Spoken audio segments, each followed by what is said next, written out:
Chapter 526. Then let's go now. Where are they? Yunjioga looked at the two figures, one big and one small. Wait for me. Ian Shirley walked over to Yunjioga after putting away his wife and child in the corpse refinement bag. Fei Fei, let's go.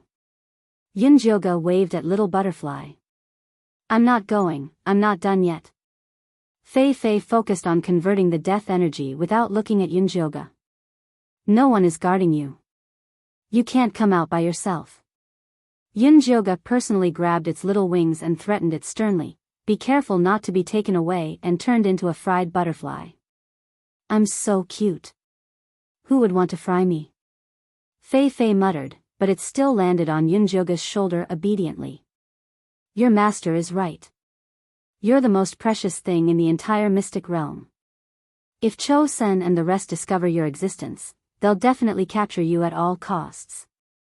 Ever since Ian Shirley found out that Fei Fei was the Yin Yang reincarnation butterfly, he admired Yunjioga's boldness. He was actually willing to let such a precious thing work without fear of being robbed. Master won't let me be captured. Fei Fei retorted indignantly. Then, it silently shrunk its body. Don't scare it. Yunjioga stuffed another 2 cherry pills into Fei Fei's hands to prevent it from abandoning its task. The two returned to the prison at the back of the mountain. The military counselor had already gone to find Meng to understand the situation. The 10 dumbfounded beast men were still locked up in their cells. You set up the illusion for them? Ian Shirley raised his eyebrows. This was overkill. Not for them, for the beast men. Yunjioga brought Ian Shirley down the stairs to the underground prison. The underground prison was dark and gloomy. There was no light at all. It emitted a damp, moldy, and cold aura. Yunjioga lit a torch and stuck it on the wall. Then, he took out a spirit stone and started setting up a formation. You know the 9 hells transformation in illusion? Ian Shirley widened his eyes in shock. This illusion had been circulating among the evil sects for a long time. Even he had not had the chance to see it. He did not expect it to appear on Yunjioga. What's wrong with that? Do you think my title of goddess is fake? Yunjioga dipped the cinnabar in and drew on the spirit stone. Runes with mysterious powers appeared on the spirit stone. She was too lazy to use her brain when Zishang was around, but that did not mean that she was brainless. After being a goddess for so many years, there was nothing in the world that she didn't understand. It was just that those memories had been sealed away by her and would only be rummaged through when needed. Are you really a goddess? Although Ian Shirley had already guessed Yunjioga's identity, he was still very surprised to hear her admit it. Why? Didn't Fan Ian tell you about me? Yunjioga chatted with Ian Shirley as he drew. Master Fan Ian has never mentioned your identity. However, to be valued by him, I feel that you are not an ordinary person, Ian Shirley replied cautiously. In reality, the first time he met Yunjioga, he was very disappointed. Yunjioga was simply too weak. The only thing that stood out about him was his purple deceased sword. After Yunjioga joined the Ian Corpse sect, he had been secretly observing to see if Yunjioga was hiding anything. After that, Ink Flower, White Bones, and Chosen worked together to force Yunjioga, but Yunjioga still focused on escaping. He was so disappointed that he even suspected that Fan Ian had been deceived. But now, Ian Shirley finally understood that Yunjioga's strength wasn't due to her martial strength. Instead, it was due to her inexplicable strength that made people believe in her. Reality proved that she was always right. I wasn't ordinary in the past, but I can't anymore. You still have to rely on yourselves to save this world. Yunjioga placed the spirit stones on Ian Shirley's palm and said, use your yin yang qi to carve the spirit stones according to the rune patterns. I will teach you how to place them later. Okay, Ian Shirley replied impatiently and started to analyze the rune patterns seriously. After he was done, these rune patterns were also carved in his mind. Next, Yunjioga taught him how to bury these spirit stones deep into the ground according to the position of the 9 nether formation. It's done. You can go back and build your wall now. Yunjioga clapped her hands and prepared to leave. Lady Yun, actually, those walls aren't that urgent. I can stay by your side and continue working. Ian Shirley learned the 9 nether transformation in illusory formation and realized that he had a better future by staying by Yunjioga's side. Are you sure you're not in a hurry? Yunjioga turned to look at Ian Shirley and said with a faint smile, wait for Zishang to tell me that. Don't. I'll go back and build the wall now. Ian Shirley couldn't help but tremble when he heard Zishang's name. That despicable fiendish demon wanted to squeeze his bone marrow dry. If he found out that he was slacking off, he would be finished. Take Feifei away. Remember to look after it. Yunjioga placed Feifei on Ian Shirley's shoulder. Transforming the deathly aura was what the little butterfly should be doing. Don't worry. Even if I lose my wife and child, I won't lose it. This was definitely the heaviest oath Ian Shirley had ever made. Don't be nervous. You just have to look after it and don't let it run around. Yunjioga still believed in Ian Shirley. Moreover, Feifei had the ability to protect itself. It was just that one more person meant one more safety. Not long after Ian Shirley left with Feifei, the military counselor and Demeng hurried over. Behind them were the Eagle Man, Ah Fei, and an unfamiliar female rabbit person. Sir, Elder Bai recommended Ah Fei to be your guard, the military counselor said. All right. Yunjioga nodded and looked at the female rabbit person behind Demeng. This rabbit person had slightly dark skin and short hair. Her slender figure was full of explosive power. Her expressionless face looked even colder than ash. Facing Yunjioga's scrutinizing gaze, she only said 4 words, I am Maya. Maya was sent here by the chief. She is an expert in our tribe. It's just that she doesn't like to talk, Demeng hurriedly said. Actually, Maya was stronger than him. It was just that her personality was too strange. That was why the chief did not send her here. This time, when she heard that the guards were going to expand, she decided to send Maya here. Very good. You don't have to talk much to be my guard. Yunjioga nodded. Then, he looked at the military counselor and said, have you finished what I asked you to do? Yes. This is the relationship between Aunt Gaga and the others. The military counselor took out a stone slab and began to explain to Yunjioga. In summary, Aunt Gaga and the others had no children. They only had collateral relatives. That was why they were sent to interact with the magical stones. Do you still want to try? The military counselor asked carefully. Of course. Why not? Bring them to the dungeon. The few of you guard outside. Yunjioga turned and walked towards the dungeon. The military counselor brought Aunt Gaga and the others into the dungeon. According to Yunjioga's instructions, they tied them up in a corner. Come here. Yunjioga sat in a small room beside the dungeon and waved at the military counselor. What do we do next? The military counselor walked in and asked. Nothing. Just watch them. Yunjioga threw a spirit stone into the dungeon. The 9 Gloom In illusion was officially activated. Chapter 527. The spirit stone that Yunjioga threw fell to the ground silently. The 9 Nether Shift In illusion was activated instantly. A faint black fog rose and enveloped Aunt Gaga and the other beastmen. The military advisor opened his eyes wide, trying to see what was going on inside. Unfortunately, his field of vision was completely dark.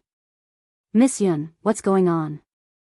The military advisor turned around to ask Yunjioga, only to see her solemn expression.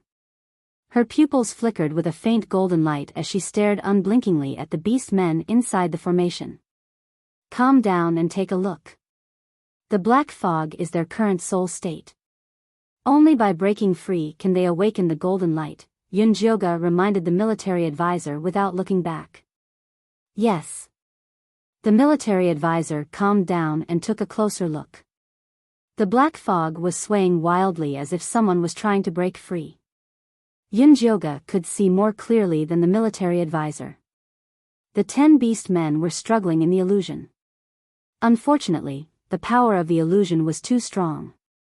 Soon, 2 Naga females fainted due to physical exhaustion and were automatically ejected from the illusion.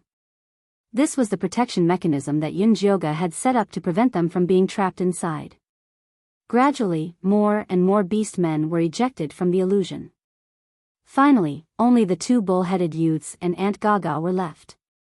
It seems like physical strength and vitality are also important conditions for awakening, Yunjioga muttered to herself. Aunt Gaga was the strongest among the 10 beast men, while the bull-headed youths were the youngest.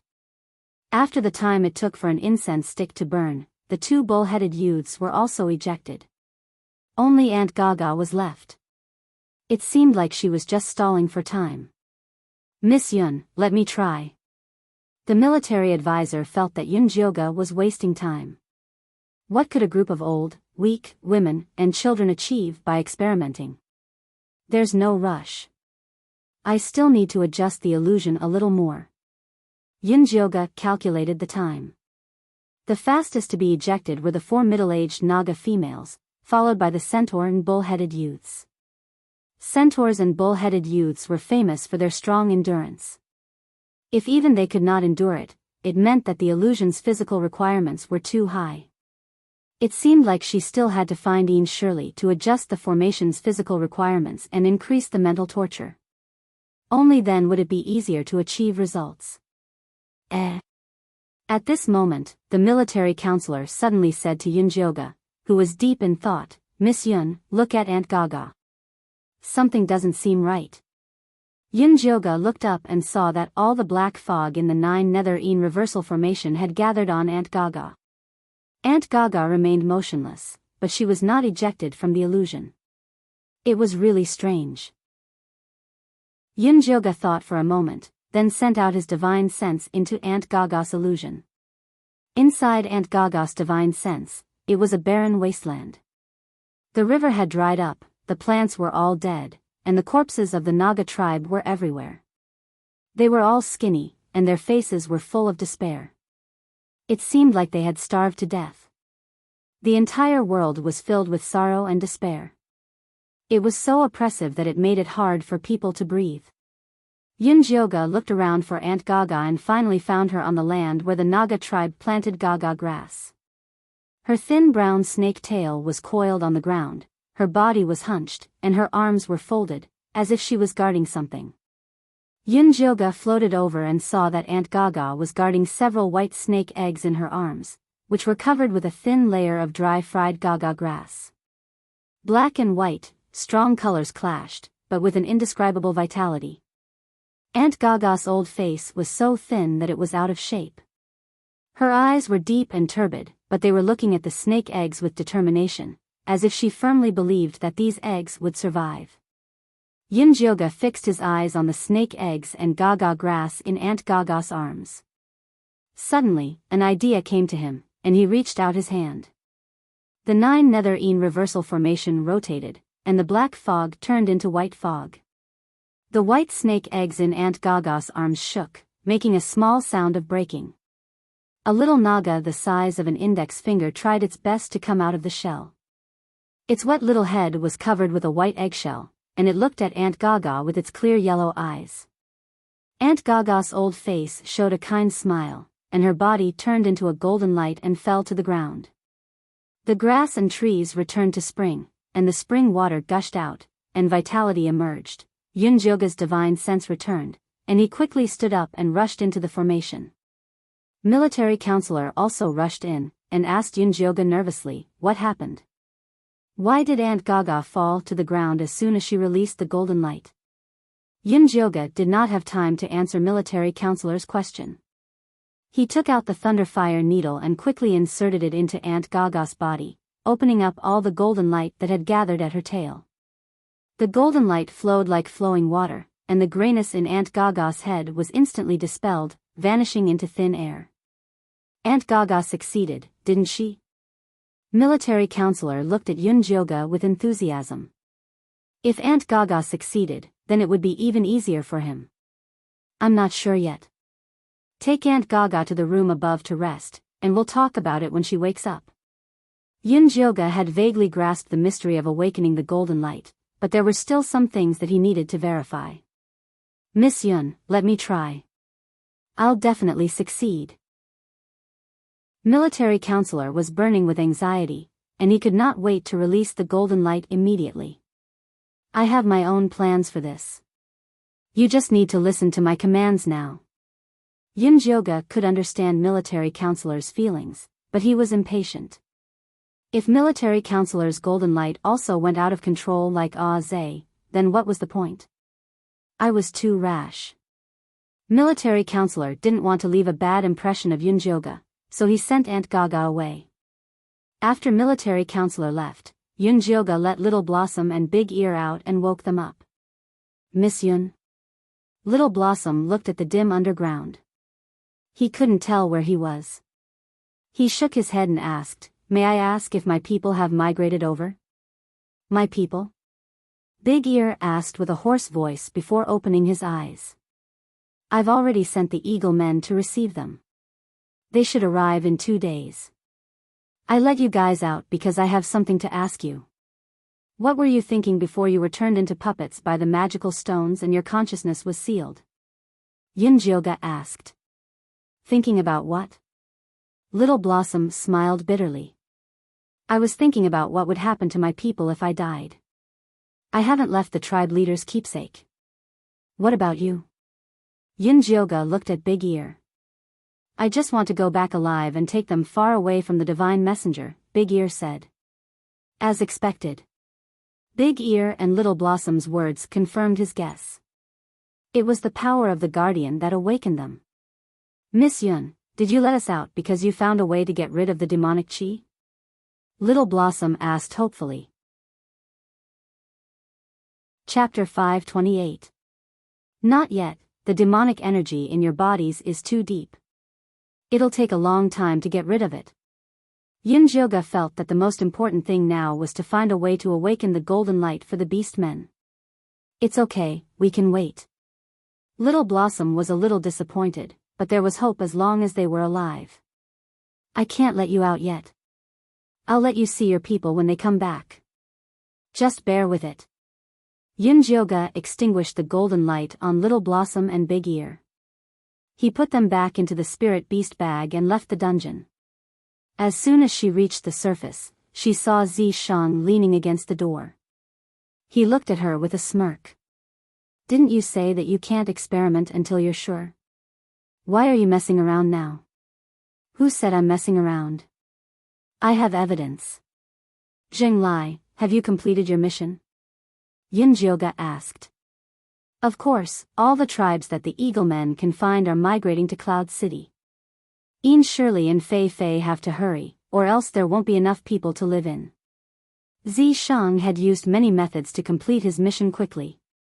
Fortunately, it was very effective. How many tribes did you bring back? Yunjioga asked in shock. Not many, just 10 tribes. About 2,000 people. If he could use his demon power, he could have brought them over with one heaven and earth shift. They wouldn't have to go through so much trouble to migrate. Nangong Yu and Cho Sun aren't doing anything?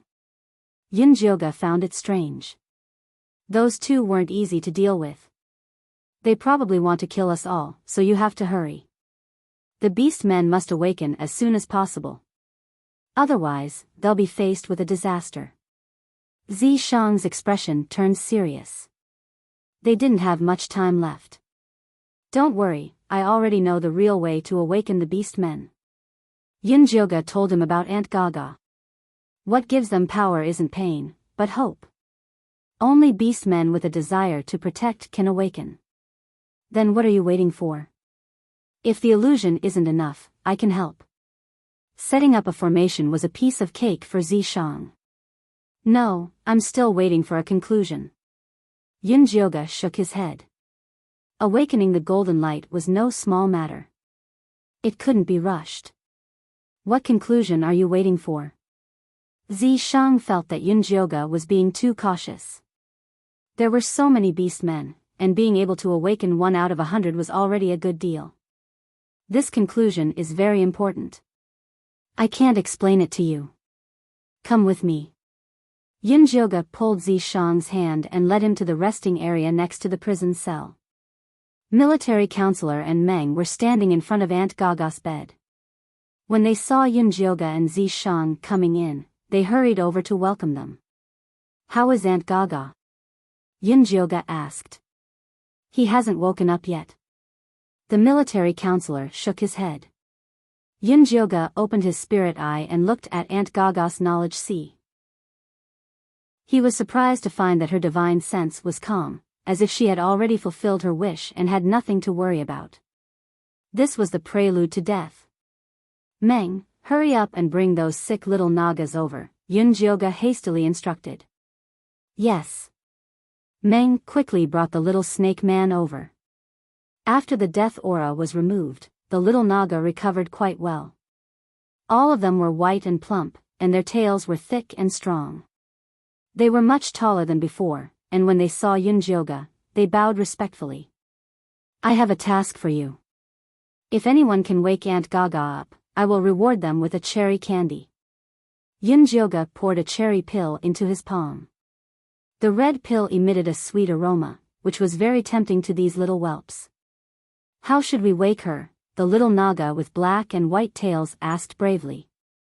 Whatever method you use, Yunjioga said. Aunt Gaga's heart was protecting Hope, the children of the Naga tribe. Whether or not they could wake her up depended on these little whelps. 5 little Nagas immediately jumped onto Aunt Gaga's body and shouted. They pulled on her ears and scales, displaying the demeanor of naughty children. What the hell are you doing? Zishang frowned. He thought Yunjioga had something good, but it turned out to be an old Naga.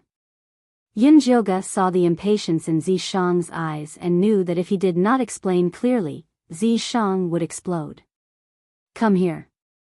Yunjioga brought Zishang to a corner and said in a low voice, I want to know what's the difference between Aunt Gaga's golden light and other orcs.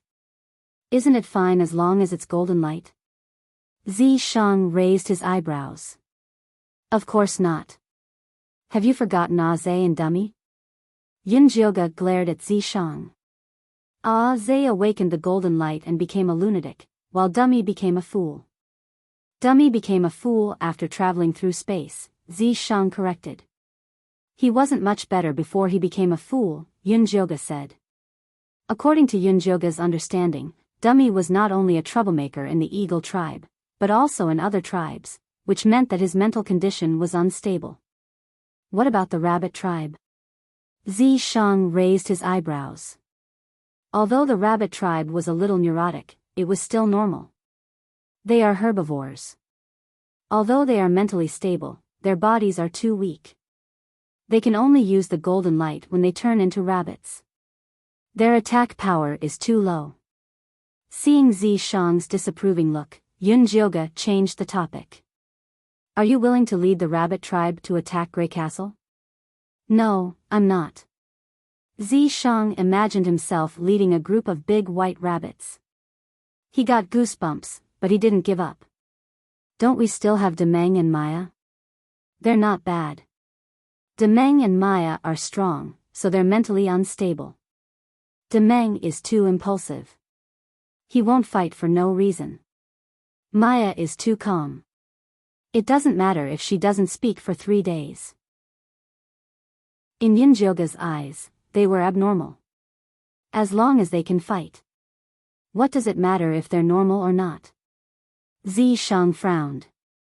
He had ways to teach them a lesson. It's fine if there's no other choice, but I already know how to make them awaken the golden light normally. Of course, I have to choose the right one, Yunjioga said grumpily. According to her observations and experiments, normal orcs were mentally unstable because the golden light was awakened in their brains. However, Little Flower, Big Ear, and Aunt Gaga were awakened in their hearts, ears, and tails.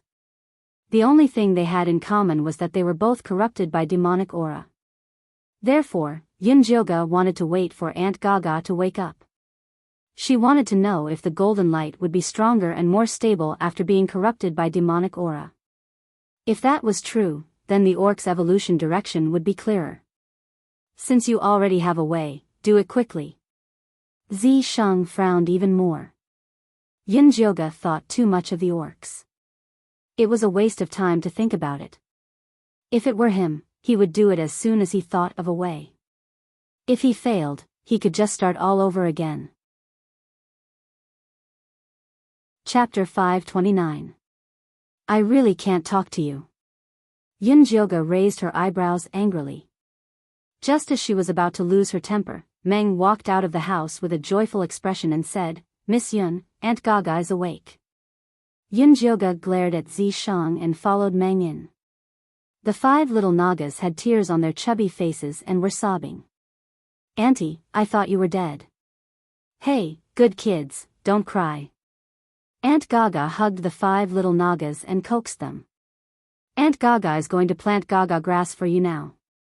I'll plant a lot of it so that you can eat as much as you want.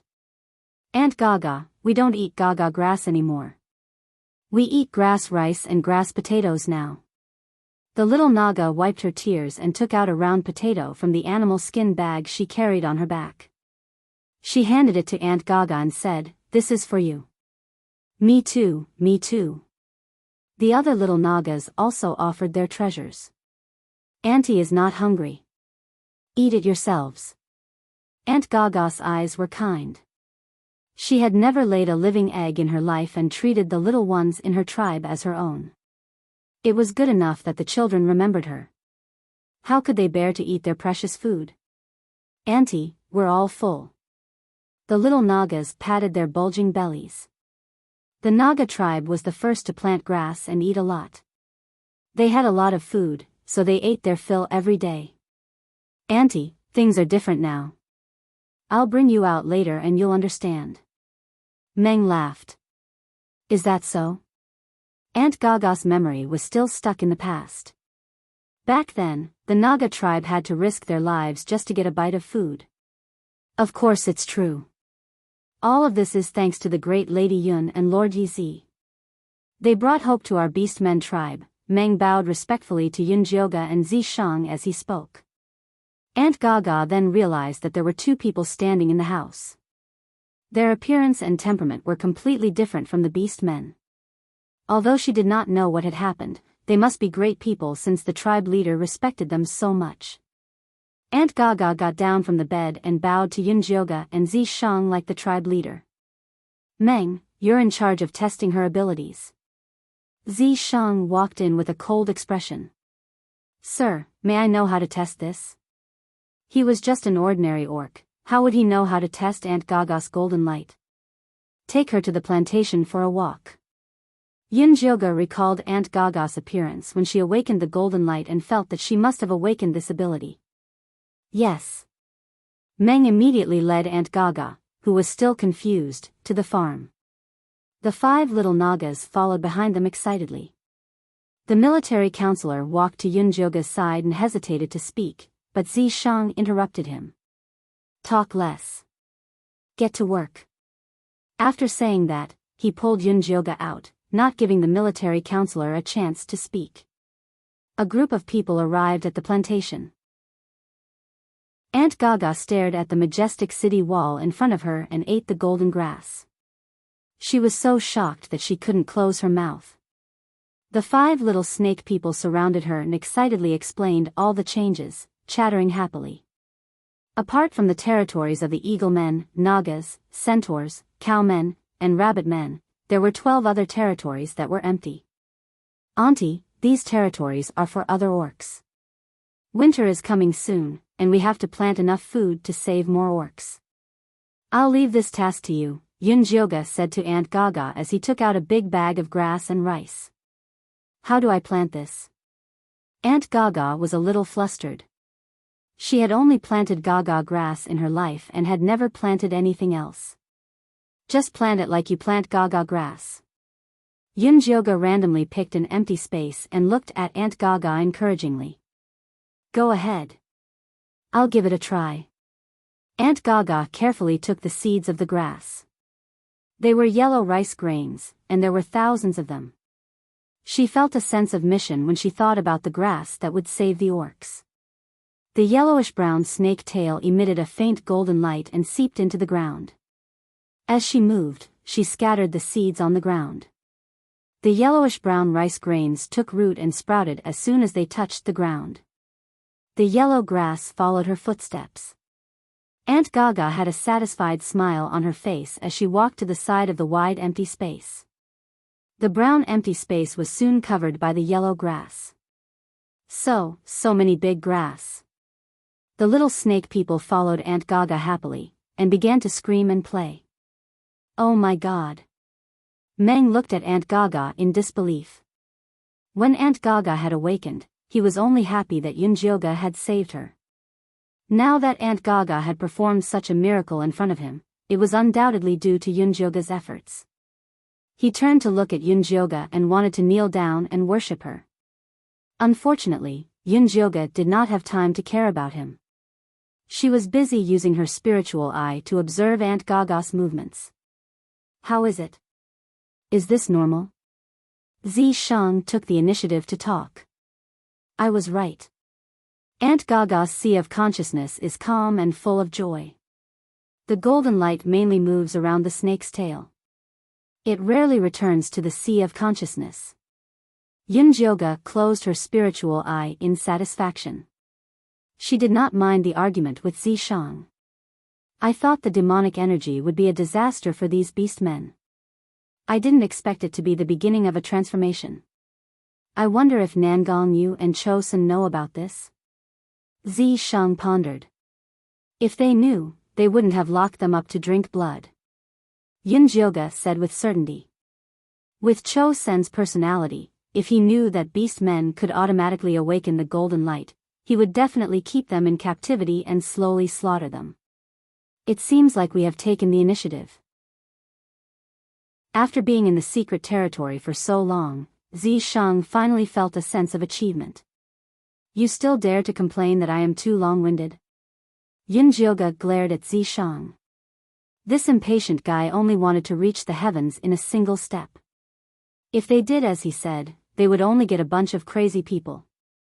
Goddess is wise. Zishang tactfully admitted his mistake. Stop flattering me. Hurry up and help me set up an illusion array. Yunjioga rubbed her palms together. She was ready to go all out. Zishang cooperated with Yunjioga and set up the dungeon again. They set up 2 more 9 Hell-in reversal arrays. That way, they could put in a large number of beast men for experiments. Actually, it would be safer to make a few more examples. Yunjioga said regretfully. Although Aunt Gaga had succeeded, it was better to make a few more out of caution. The process of awakening the golden light after being infected by the demonic energy had a certain degree of risk. If the serpent men did not have Aunt Gaga's firm belief, they could easily be devoured. There is no time. The most they will do is turn them stupid. If they cannot awaken, they will die. This batch of beast men will finish migrating in half a month. I'm afraid Cho-sun cannot wait that long. Zishang mercilessly shattered Yunjioga's fantasy. Chapter 530. You've done well. Let the orcs work hard for the rest. Zishang pulled Yunjioga into his arms and kissed her forehead gently. Okay. Yunjioga smelled the faint fragrance on Zishang's body. Her depressed mood was instantly lifted. She immediately returned to the treatment room and workroom that Ian Shirley had helped her build in the back mountain. He picked up his brush and quickly drew up a plan for the orcs' awakening. Then, he called the military counselor over. I thought you would awaken the guards first. The military counselor was surprised to see Yunjioga's awakening plan. After all, the guards were powerful warriors, so they had a higher chance of awakening. No, according to the experience of the rabbit tribe, as long as one of the golden orcs awakens, the others will awaken safely as long as they guide them properly. Therefore, Yunjioga's awakening plan was not based on the number of people, but the races. The first was the Naga. Aunt Gaga was a strong-willed guide. With her around, the Naga would definitely awaken smoothly. Miss Yun, which race will the Naga join after the awakening? the military counselor asked carefully. The Eaglemen, of course. Yunjyoga did not seem to notice the military counselor's thoughts. The Eaglemen and the Naga were the first tribes to rely on her. They often competed with each other. Yunjyoga thought it was good since there was competition. Thank you, Miss Yun. The Eaglemen won't let you down. The military counselor heaved a sigh of relief and prepared everything for Yunjyoga. If the Naga could awaken successfully, the Eaglemen would learn from them. Yunjyoga's plan was to let the Naga drink the water of magical stone first. After the demonic energy invaded them, they would enter the illusion under Aunt Gaga's guidance to defeat themselves. After learning about the plan, they were so excited that they could not sleep for a few days. They instructed the entire tribe to cherish this rare opportunity and strive to awaken and surpass the Eaglemen. Of course, this slogan was only used internally. They did not dare to leak it in front of the Eaglemen. On the day of the plan, all the Naga gathered at the back mountain and lined up, waiting for Aunt Gaga to distribute the water of magical stone. The 5 little Nagas also came to join in the fun. They followed Aunt Gaga and busied themselves around like little helpers. Are these kids going to the dungeon with the adults? The military counselor looked at the happy little Naga worriedly. Speaking of which, these little Nagas and their Eaglemen were the first to be infected by the demonic aura. Yunjyoga shook his head. We don't need them for now. We'll talk about it later. The little Eagleman and the little Naga had only removed the death chi from their bodies. There was still some demonic chi left in their bodies. If they wanted to completely awaken, they could only rely on the golden light. But they were too young, so they might not be able to withstand the torment of the illusion. After drinking the demonic chi water, the Naga tribe entered the dungeon valiantly under Aunt Gaga's lead. The awakening experiment was undoubtedly a success. All the Nagas had awakened golden light, but the intensity of the light was different. The abilities they displayed were also different. Similar to Aunt Gaga, the female Nagas displayed the ability to plant plants. The male Naga, on the other hand, was just like Meng, displaying extremely powerful attacks. This was especially true for Meng, whose fangs and tail had awakened a golden light. His speed and strength had increased, and he could smash a boulder as tall as a small mountain with a swing of his tail. However, what surprised Yunjyoga the most was that there were a few skinny female Naga beast men who had awakened special abilities. It was a very small green snake species. They were extremely fast after transforming into their original form, and their venom was very strong. They were experts at assassination. These awakened Nagas were taken away by Zishang. The females were taken to farm, while the males were sent to guard the small mountain in the city. Next, Yunjyoga began the awakening of the Eaglemen. She released Ash, who had been kept away all this while. The demonic aura on Ah Hui was a bit heavy. Yunjyoga was worried that he wouldn't be able to awaken, so she asked the military counselor to bring Ah Shui over and let him stay with his father and talk more. She hoped that the power of kinship could help him get through the secret realm. After making arrangements for Ah Hui, Yunjyoga called Ah Zhe to her newly built treatment room in the back mountain.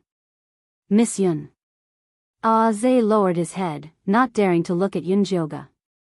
I heard you've recovered a long time ago. Why didn't you come find me?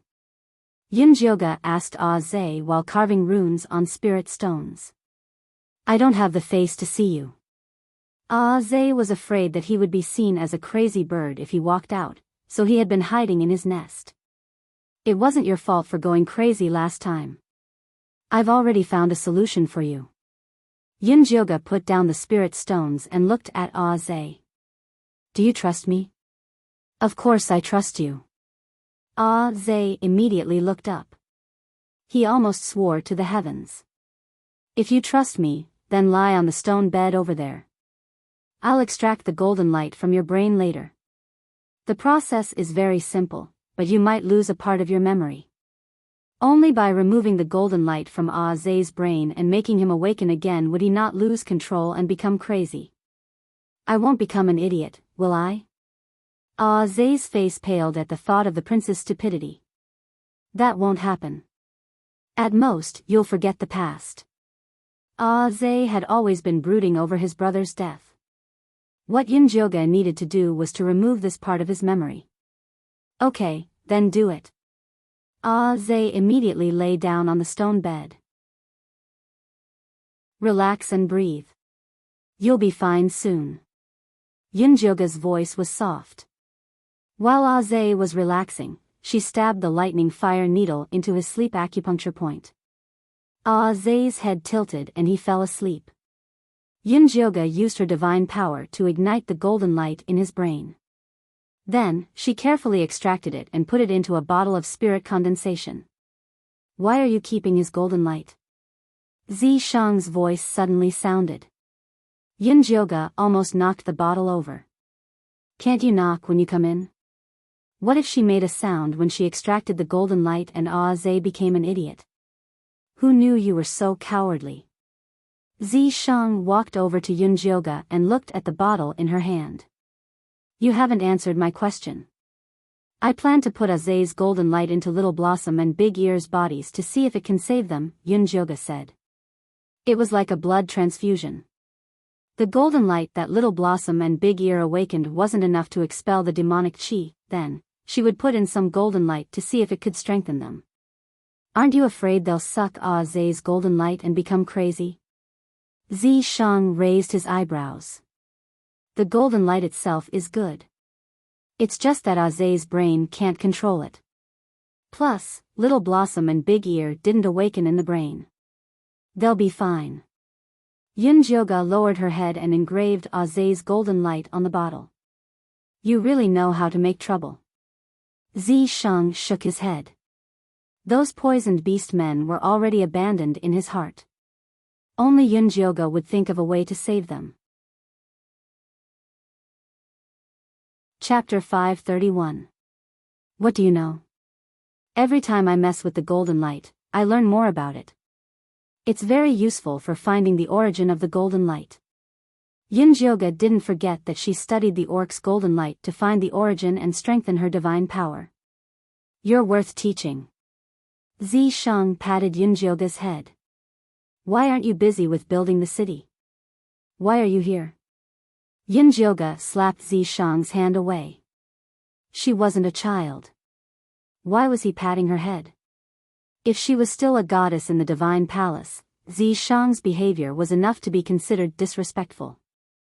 I went to the Death Swamp yesterday. Grey Castle is moving. I suspect Cho-sen will attack us in advance. Zishang's face turned serious. Are you sure you can defend Yin City? Yunjioga frowned. The city was filled with ordinary orcs. She could only rely on Zishang and Yin Shirley to defend. Just based on Yin Shirley and me, we can't defend it forever. You have to hurry up. Zishang was here to urge her. I was planning to awaken the Eagle people tomorrow. Now that you mention it, we have to start tonight. Yunjioga sighed. She didn't like the feeling of being rushed at all. Doing research required slow work in order to produce fine results. Okay, I'll inform the advisor now. Zishang kissed Yunjioga comfortingly. Go. Yunjioga waved Zishang away and woke Zay up with a needle. Zay got up in a daze and asked Yunjioga, Miss Yun, why am I lying here? How many is this? Yunjioga waved 3 fingers in front of Zay. This is 3, Zay answered honestly. Go find the advisor. He will tell you why you're here. Yunjioga's every cell was screaming for her to be busy. She really didn't have time to explain too much to Zay. Oh. Zay scratched his head and walked out in a daze. The advisor soon brought the Eagle people over. He asked Yunjioga excitedly and nervously, Miss Yun, Master Yi Zi said we're going to awaken tonight. Is it true? That's right. Take this magic stone and soak it in water. Everyone drink a bowl of it and then go to the dungeon. Yunjioga threw a gray magic stone to the military counselor and took out a booklet to write a plan. After the Eagle men awakened, it was the Bulls and Centaurs' turn. Currently, none of these 2 races had awakened the golden light, so they couldn't follow the same steps as the Nagas and Eaglemen. They had to first test and choose the beast men with the strongest protectiveness of their tribe, and then use that to awaken the other tribesmen. The military counselor took the magic stone and looked at Yunjioga hesitantly. In the end, he couldn't help but ask, "Miss Yun, can my grandfather awaken with us? If Grandpa could also awaken the golden light, he might be able to live longer." "No." Yunjioga put down the plan in his hands and looked up at the military counselor. He said seriously, "Awakening the golden light consumes a lot of energy and mental strength. Elder Bai, who is about to die of old age, entering it is tantamount to suicide." "I understand. I'm sorry to disturb you. I'll go and prepare now." Although the military counselor was sad, he forced himself to smile and left with the magic stone. Yunjioga was really worried when he saw the military counselor like this, so he took the plan to the small dark room in the dungeon and personally watched over them. The Eaglemen were all excited when they saw Yunjioga personally coming. The Eaglemen were divided into two groups and entered the dungeon illusion. The first group was led by Ah Zhe, which included Ah Hui, Ah Gu, and other Eaglemen with normal physiques. When the illusion started, Ah Hui was the first to awaken. The golden light spread from his wings and expelled all the demonic energy in his body. Yunjioga couldn't help but nod after seeing this. The company of family could indeed strengthen the protectiveness of the tribe. Ah Zhe was the second to awaken. His wings were shining with golden light and looked extremely powerful. Ah Gu was next. This kid was probably ready to become a father. His protectiveness was very strong. Other than his wings, his abdomen was also awakened with golden light. The other Eaglemen also awakened one after another. All of their wings were glowing. The stronger Eaglemen's wings were brighter while the weaker ones were dimmer. However, it was the best outcome for all of them to awaken. The awakened Eaglemen were automatically ejected from the illusion. The military counselor and Ah Fei guarded outside and pulled them to the resting room next to the dungeon. Soon, the first group of Eaglemen all left the illusion. The military counselor, Ah Fei, Ah Ping, and the other young and strong Eaglemen were the second group. This group of strong Eaglemen awakened even faster. The golden light on their wings was also very dense. They would definitely be very strong after transforming. The military counselor's awakening was also very smooth. First his wings, then his chest. The light was even more intense than Ah Gu's. However, this was very normal. The military counselor had always been in charge of the tribe with Elder Bai.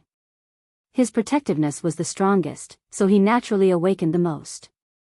Yunjioga was just about to close the illusion when she saw the military counselor's face suddenly turn pale.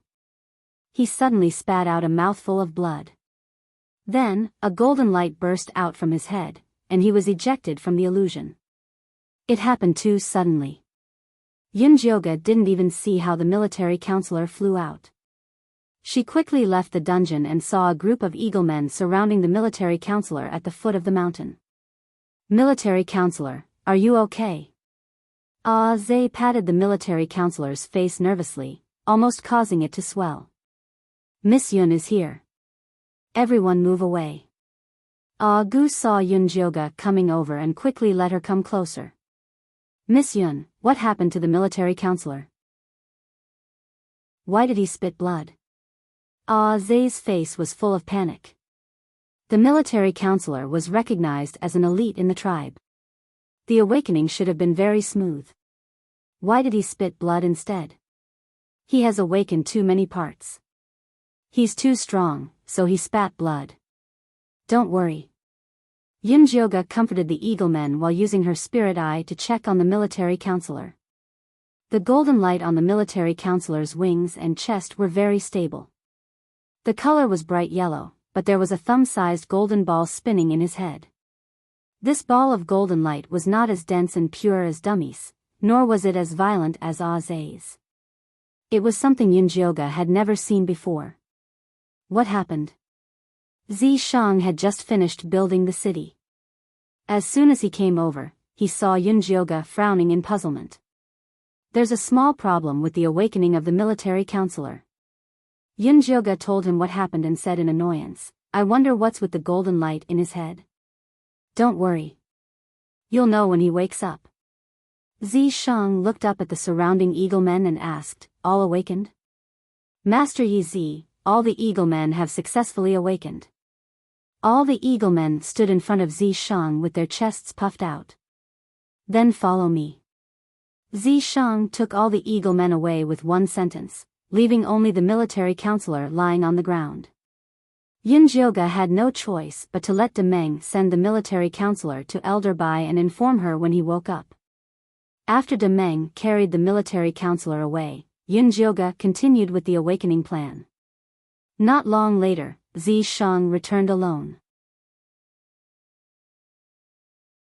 Chapter 532. Where are Agu and the others? Yunjioga glanced at the sky. Not a single eagleman had appeared. I sent them to patrol. These eaglemen are not bad. Zishang had just tested it. After awakening the golden light, not only could the eaglemen successfully transform into beast form, but their speed and strength had also greatly increased. At the same time, Argus, who had awakened 2 body parts, could also spit out wind blades. He organized the eagle men into an air force. Some of them were responsible for patrolling the airspace of Cloud City, and some of them left Cloud City to check on the situation of the migrating orcs and help them reach Cloud City as soon as possible. I plan to have the rabbit men patrol the inner city. What do you think? Yunjioga asked. Currently, the eagle men were responsible for defending the outside while the serpent men were defending the small mountain. The inner city was a little empty. The rabbit men are very disciplined. They are very suitable to be patrol soldiers. Zishang nodded. No matter what, the rabbit men were still golden light beast men. It would be a waste for them to stay in their territory and plant crops every day. I'm also going to set up a farming team with Aunt Gaga as the leader. They'll be responsible for helping the orcs grow food. Yunjioga added a farming team to the list, and then wrote down a healing team. However, it was still empty at the moment, and he would have to wait and see when the orcs could awaken this ability. These are all small problems. What I'm more curious about now is what happened to the military counselor's brain. Zishang stroked his chin. Military counselor was usually very good at thinking. Now that his head had awakened with golden light, he had a feeling that he would bring surprises. I'm curious too, but we should have an answer tomorrow. Yunjioga scribbled and wrote down the construction team, logistics team, guard team, and other projects on the schedule. Alright, stop writing. Zishang took the booklet from Yunjioga's hand and said forcefully, It's already late at night, you should sleep. I haven't finished writing yet. Yunjioga's head is full of plans, and he wants to write them out quickly. Sleep. Zishang carried Yunjioga in his arms and threw him onto the bed before pinning him down. Didn't you say that time is tight and the mission is heavy? Why are you still in the mood to think about this? Yunjioga glared at Zishang, wanting to kick him off the bed. I just want to sleep. Is your thoughts too evil, or do you want it? Zishang placed his hand on Yunjioga's stomach. No. Yunjioga's expression was cold. Only when one was full and warm would one think of lust. She really wasn't in the mood right now. Then let's go to sleep. We still have work to do tomorrow. Zishang's voice was gentle as his warm hands gently rubbed Yunjioga's abdomen, spreading warmth throughout her entire body. Yunjioga slowly closed his eyes and soon fell asleep. After seeing that Yunjioga had fallen asleep, Zishang picked up the schedule and continued to fill in the blanks. When Yunjioga woke up, Zishang was no longer in the room. There was a yellow booklet on the wooden table, and the plan inside was already filled in. It was even more complete than what she had imagined before. Yunjioga flipped through it and was very satisfied. He took the schedule and went out. Just as he was about to call Elder Bai and Meng over for a discussion, he heard that the military advisor had woken up. Military counselor's brain had awakened another type of power, the spirit element. Not only did he have an eidetic memory, but he could also sense other people's emotional fluctuations and even control weak-willed people. That's a pretty good ability. There's a position that suits you the best right now. After Zishang heard about the military advisor's awakened ability, he immediately arranged for him to receive the migrating orcs into the city. Now, many orcs were migrating to Cloud City every day. Apart from the tribes that the Eagle Men had found themselves, there were also many tribes that came alone after hearing the news.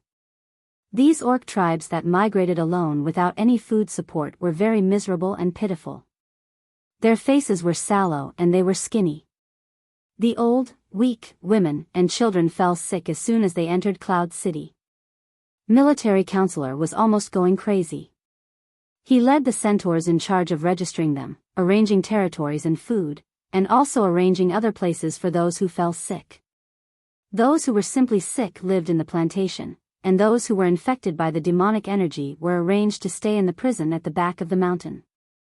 They were also divided according to the degree of infection.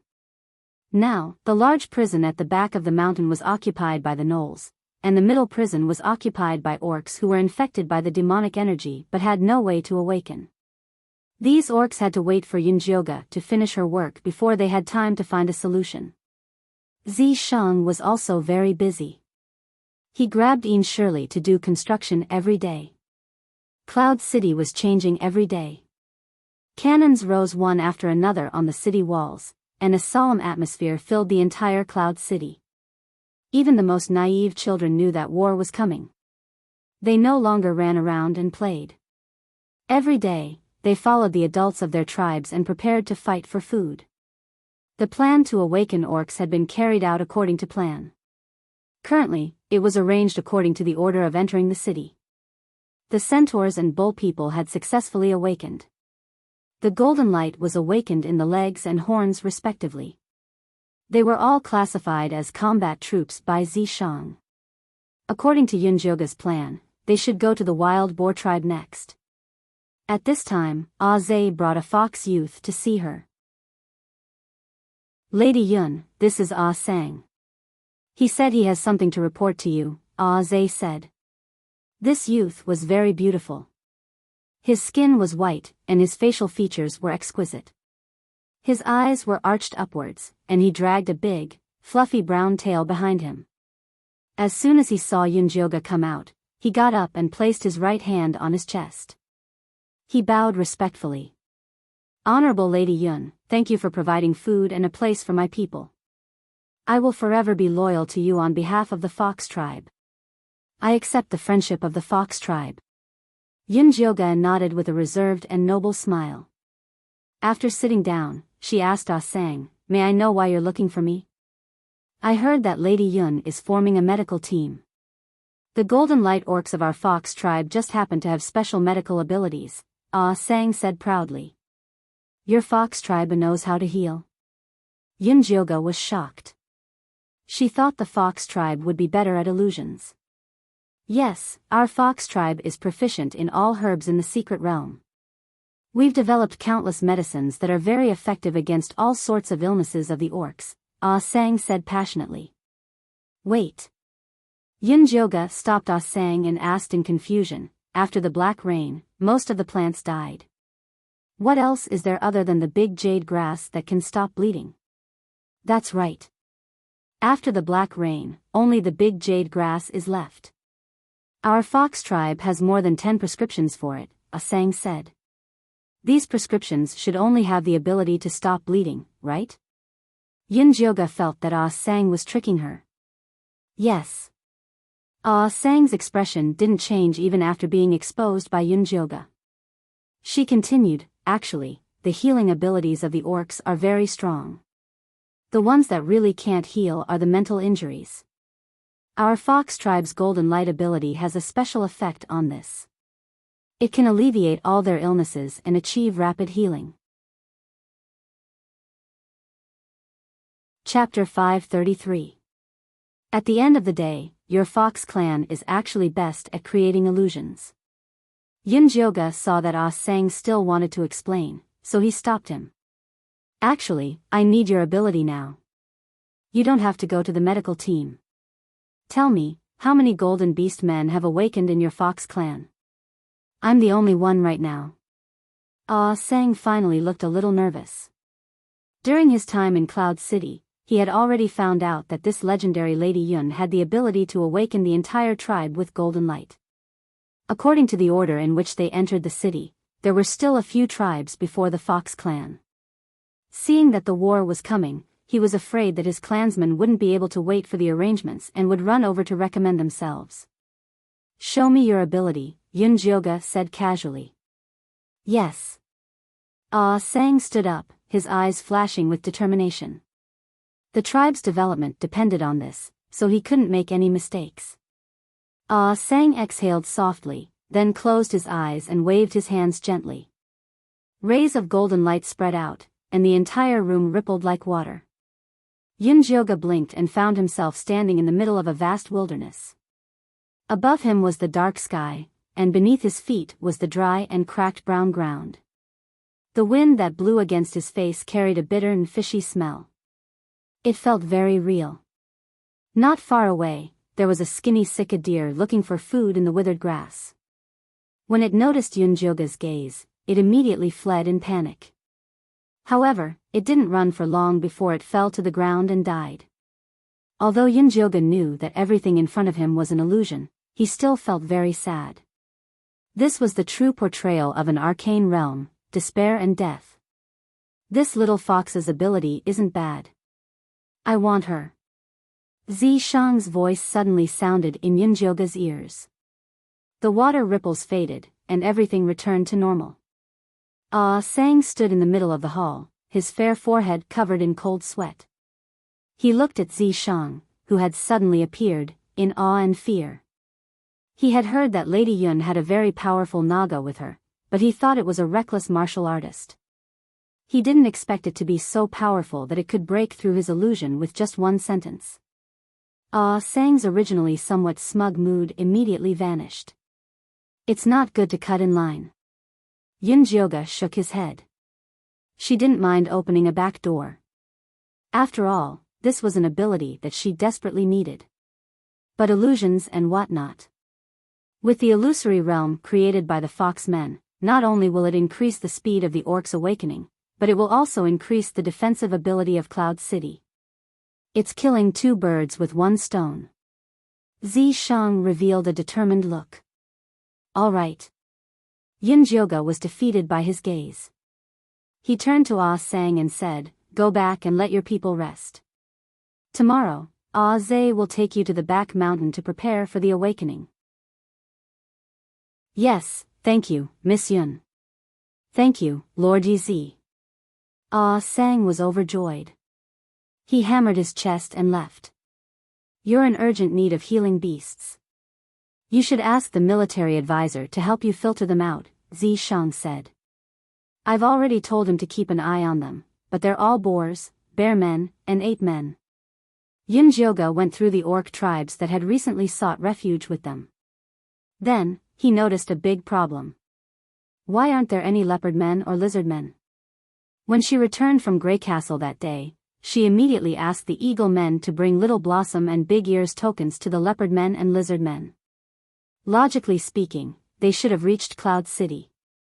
Ask the military advisor. Zi Shang asked Ah Zhe to inform the military advisor to come over immediately. The military advisor soon arrived.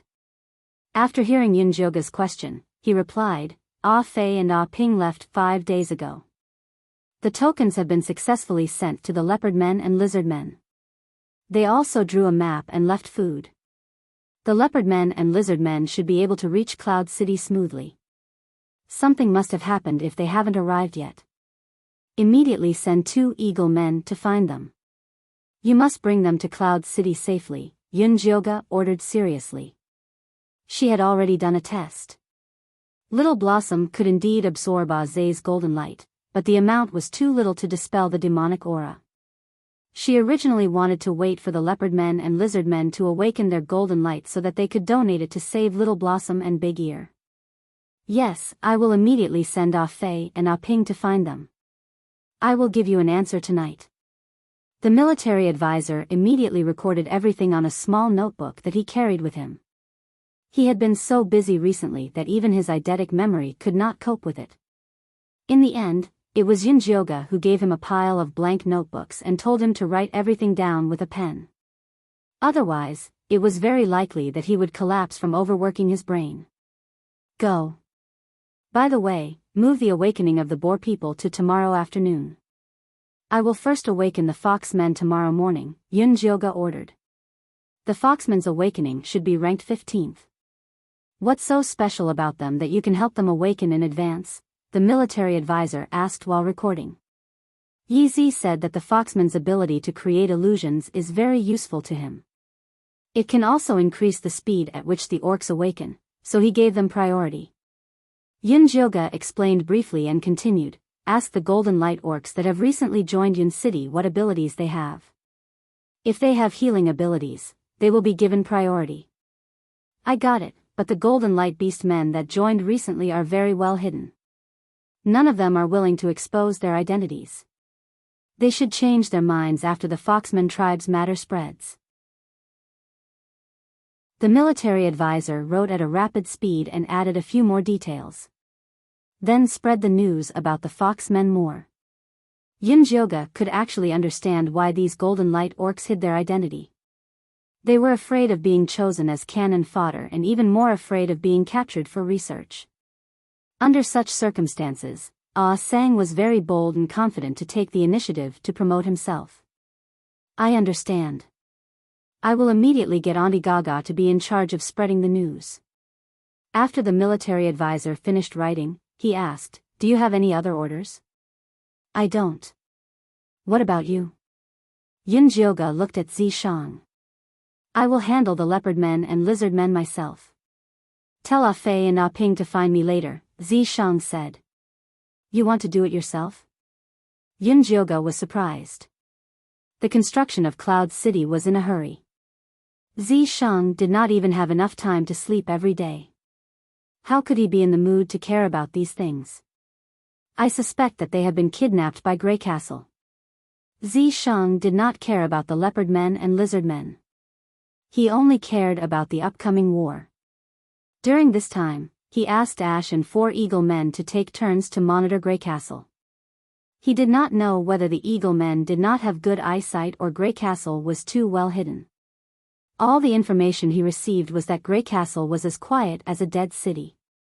Ash even wanted to sneak in to observe, but he was chased by magic stone arrows as soon as he flew into Grey Castle's territory. He almost lost his life. Under such circumstances, the disappearance of the leopard men and lizard men was a rare clue. Chapter 534. Do you mean that Grey Castle has another secret passage to leave the Death Swamp? Yunjioga asked seriously.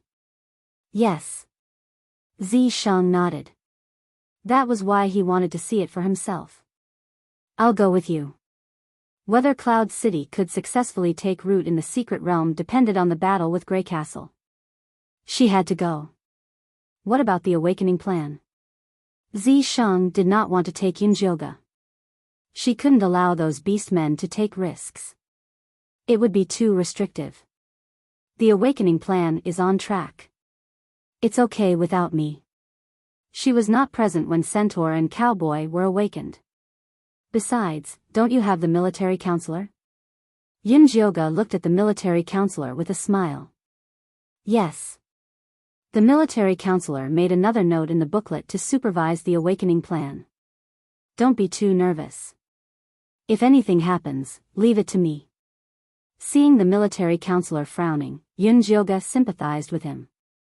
But the more capable people did the more work. This kind of pressure was very important for his spiritual advancement. Don't worry. I'll arrange it. If there's nothing else, I'll go. The military counselor put away the booklet and flapped his wings to leave the room. His figure shuttled back and forth like lightning to deliver the task. You really want to go? Zishang did not give up and pulled Yunjioga. I'm enough. Isn't it better for you to stay here and guard Cloud City? Why are you so nervous? Yunjioga looked Zishang up and down and asked suspiciously. Are you hiding something from me? What shameful things can I hide from you? Zishang was speechless. He was going to investigate the situation in Grey Castle, not to have an affair. What was there to hide? Then why are you nervous? Yunjioga rolled her eyes at Zishang and began to think about what to prepare. Zishang sighed helplessly and said in a negotiating tone, well, you can come with me. But wait until the foxmen awaken tomorrow. Their ability will be very useful. The divine senses of those puppet orcs had been controlled by Cho's senator. The foxman's illusion could destroy this control. Okay. How about I awaken another gnoll? Yunjioga thought that jackals had a keen sense of smell and were best at tracking and investigating. With them around, it would be easier for them to find clues about Grey Castle. The gnolls' heads and necks are blocked. It's too difficult to expel the demonic chi. Zishang frowned. He didn't have much time to wait. I only need to awaken one to lead the way. Yunjioga had gained a lot from his research on the golden light. His biggest success was extracting the golden light from the blood samples of the orcs. As long as he buried it in the body of an ordinary orc, it would be safe for them to awaken. Give it a try then. Zishang knew that Yunjioga loved to do research. As long as it did not affect the construction of Yuncheng, he would not stop it. Help me pick one. Yunjioga brought Zishang to the dungeon where the gnolls were imprisoned. This place was guarded by the oxmen. Although the gnolls had been controlled by the demonic chi, their bodies still had the instinct to eat. As long as the oxmen fed them on time and cleaned the cells regularly, they would be fine. This one. Zishang had his eyes on the gnoll leader. You really know how to stir up trouble for me. Yunjioga sighed. The gnoll leader was the most demonic and the most difficult to expel. You were the one who asked me to pick one. Zishang shrugged. Rather than wasting time on a piece of trash, why don't we use a little more effort to awaken a capable one? Then I'll pick him.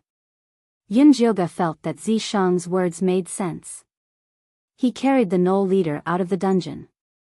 Immediately, a strange smell wafted out. The oxman only cleaned the dungeon, not the gnoll leader. After vomiting for so many days, it was only natural that he would stink. Clean him up and bring him to the infirmary, Zishang ordered the oxman in charge of the dungeon. Yes. The tall and strong oxman nodded solemnly. Together with the other gnolls on duty, they carefully scrubbed the gnoll leader and brought him to Yunjioga. After being cleaned up, the gnoll leader was quite handsome. His features were cold and deep. Coupled with his dusky eyes, he exuded an extremely sinister aura. Yunjioga took out the golden light blood seed that he had made. The bean-sized golden light blood seed glowed red. There seemed to be blood flowing faintly in it, and it exuded an extremely strong life force. If you bring this thing out, people will probably fight over it. Zishang took it and sniffed it. He found that it contained the light of life. If a mortal consumed it, it would increase their lifespan by 10 years. Of course. Don't you know who made it? But in the end, the blood of these orcs is still the best. Although they can't cultivate, their life force is extremely strong. It's a great supplement for bloodthirsty demonic cultivators, Yunjioga said. These beastmen should be thankful that the one they encountered is you. If it were any other cultivator, they would have been concocted into blood pills long ago. Truth be told, even Zishang felt tempted by the thick and pure scent of blood. Other cultivators can't use their spiritual power here. They will only be torn to pieces by the orcs. If it weren't for the fact that she could use her divine power, she would have ended up in a miserable state. Nangongyu isn't torn to pieces. Also, I don't know what's going on with the golden core cultivators who came in through other means, Zishang said while squinting. Maybe they went to a different arcane realm than us, or maybe they're secretly plotting something. Yunjioga often thought about this question, but he could not think of a reason no matter how hard he thought about it. That's why we have to become stronger before they start their plot, Zishang said. Why do I feel like we're in danger every time you analyze the current situation? Why do I feel like time is tight? Yin Jioga looked suspicious. Zi Shang must be doing this on purpose. You're right. Hurry up and wake this knoll up. We'll leave as soon as possible. Zi Shang patted Yin Jioga's shoulder to show his encouragement. If it weren't for you, I would have called it a long time ago. Yin Jioga grabbed the golden light blood seed and hit the knoll's left arm. The knoll looked like he was in pain. A faint red golden light spread from his arm to his heart. It began to fight the demonic qi. We can't go on like this. Yin Jioga looked at the retreating golden light on the knoll's body and turned to Zi Shang. We have to get him into the dungeon to activate the illusion. It's too much to activate the Jiu Yuan illusion for him alone. Get Ah Zhe to get that foxman called Ah Sang to try. Zi Shang shook his head. They had brought limited spirit stones. They had to use them when it mattered. Okay, let him try. Yin Jioga called Ah Zhe in and asked him to get Ah Sang as soon as possible. Chapter 535. Ah Zhe came to the Foxman tribe's territory like lightning and brought Ah Sang over. Ah Sang didn't look too nervous. It was as if today's accident was within his expectations. There was no such thing as a free lunch. He knew the test wouldn't be this easy. However, when he walked into the treatment room and saw the knoll standing inside, he was still shocked. You know him? Yin Jioga immediately caught Ah Sang's expression. Emichim, his name is 8. He's the leader of the gnolls. Ah Sang nodded and calmed down again. It's even better that you know each other.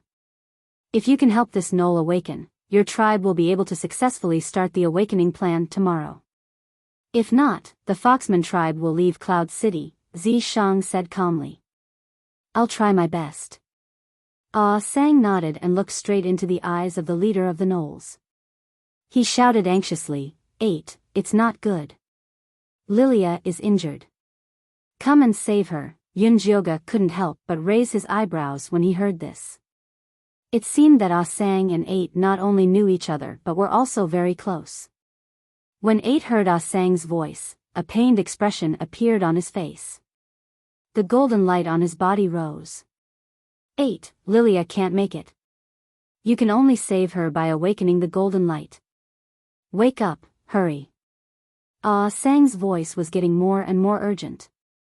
The golden light on his fingers moved slightly, and an illusion immediately enveloped 8's body. Lily, Lily. 8 squeezed out these 3 words. The golden light on his body exploded, and his arm turned into a huge claw that grabbed at Ah Sang. Yin Jioga reacted quickly and immediately pulled Ah Sang to the side. 8's hand landed on the ground and smashed a big hole. He turned around and wanted to attack Yin Jioga, but he was hit in the chest by Zi Shang. He spat out a mouthful of thick gray blood. Thank you, Miss Yun. Ah Sang looked at 8 on the ground and let out a long sigh. Are you very close to him? Yin Jioga asked. Emichim, our tribes are very close. When we were young, 8 often took us to play together. Ah Sang nodded.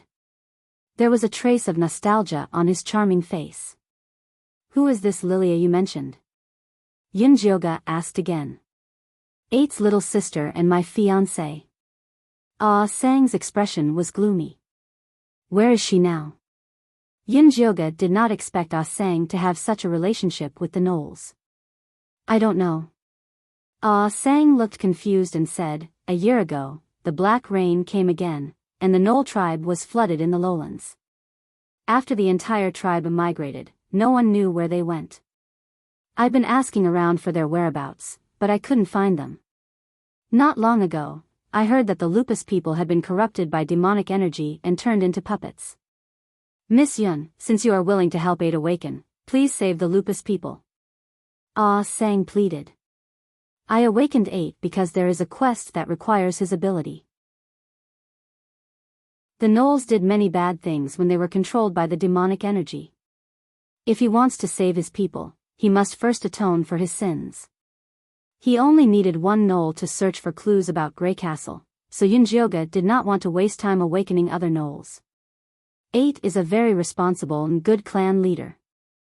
What happened in the past was not his own intention. As long as he is given a chance, he will definitely try his best to make amends. Ah Sang quickly put in a good word for his good friend. It's not up to you to decide whether he will try his best or not. While Yunjioga was speaking, Zi Shang had already woken 8 up. Where is this? What happened? 8 shook his head vigorously, his eyes full of confusion. When he saw Ah Sang, his face showed a surprised expression. Ah Sang, why are you here? Didn't your tribe go to the other side of the grassland? Arte, that was a long time ago. What about Lilia? Where is she? Ah Sang quickly asked. Lilia. 8 frowned painfully, and then his face became extremely ferocious. He gnashed his teeth and said, that damn oracle, she lied to us. I'm going to kill her. As he spoke, he was about to rush out of the door. Wait, tell me what happened. What did the oracle lie to you about? Yunjioga blocked 8's way. Who are you? 8 looked at Yunjioga vigilantly.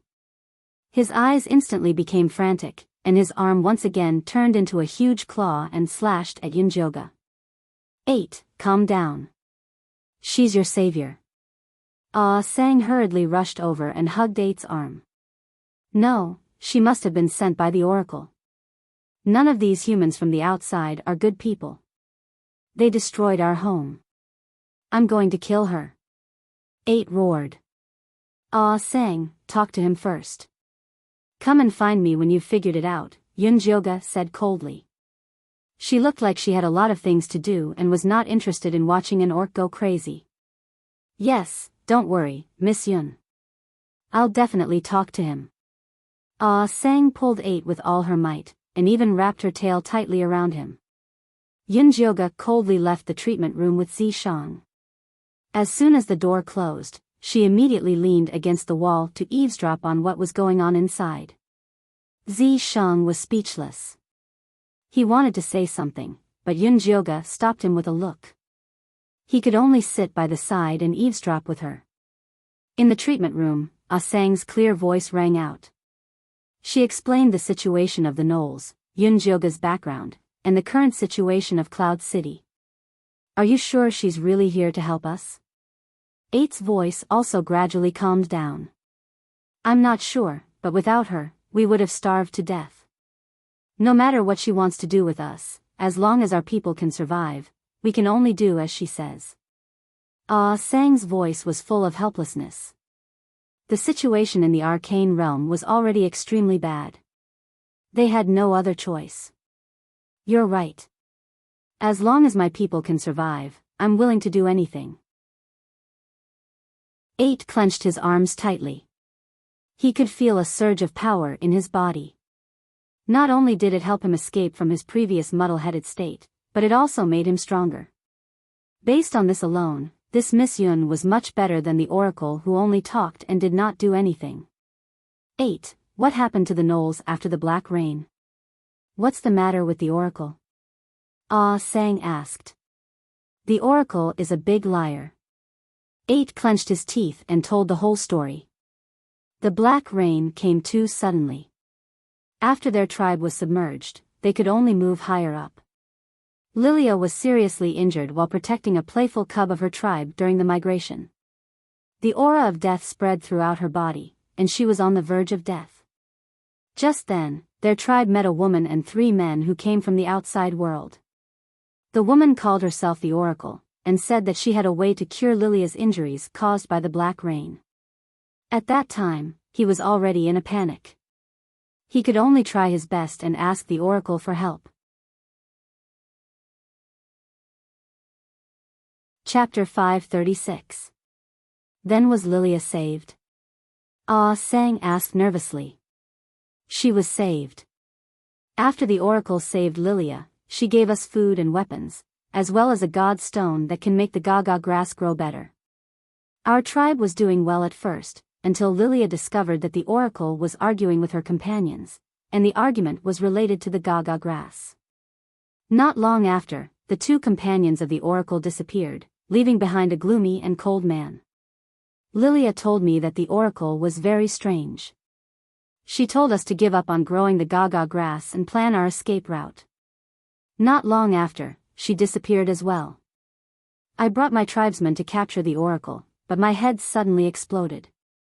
Since then, I've been searching for iron mines and rabbit men. When I woke up, I was here. 8 held his head in pain and said, "It's all my fault. I was too careless to trust those outsiders. Not all outsiders are evil. Miss Yun is a rare good person. I believe that as long as we follow her, we will be able to find Lilia one day." Ah Sang patted 8's shoulder calmly. Hearing this, Yun Jioga whispered to Zishang, "This foxman is not bad. He's very clear-headed. He's all right." Zishang did not comment. "Oh right," 8 said that the oracle was arguing with his companions. Could it be Nangong Li and Bailey Moyen? Yun Jioga turned and looked at Zishang with bright eyes. She knew that Nangong Li and Bailey Moyen were not in cahoots with Nangong Yu. Let's call 8 out and ask him. Zishang had enough of eavesdropping. He opened the door and called 8 and Ah Sang out. "Miss Yun, I apologize for my rudeness earlier." 8 bowed deeply to Yun Jioga.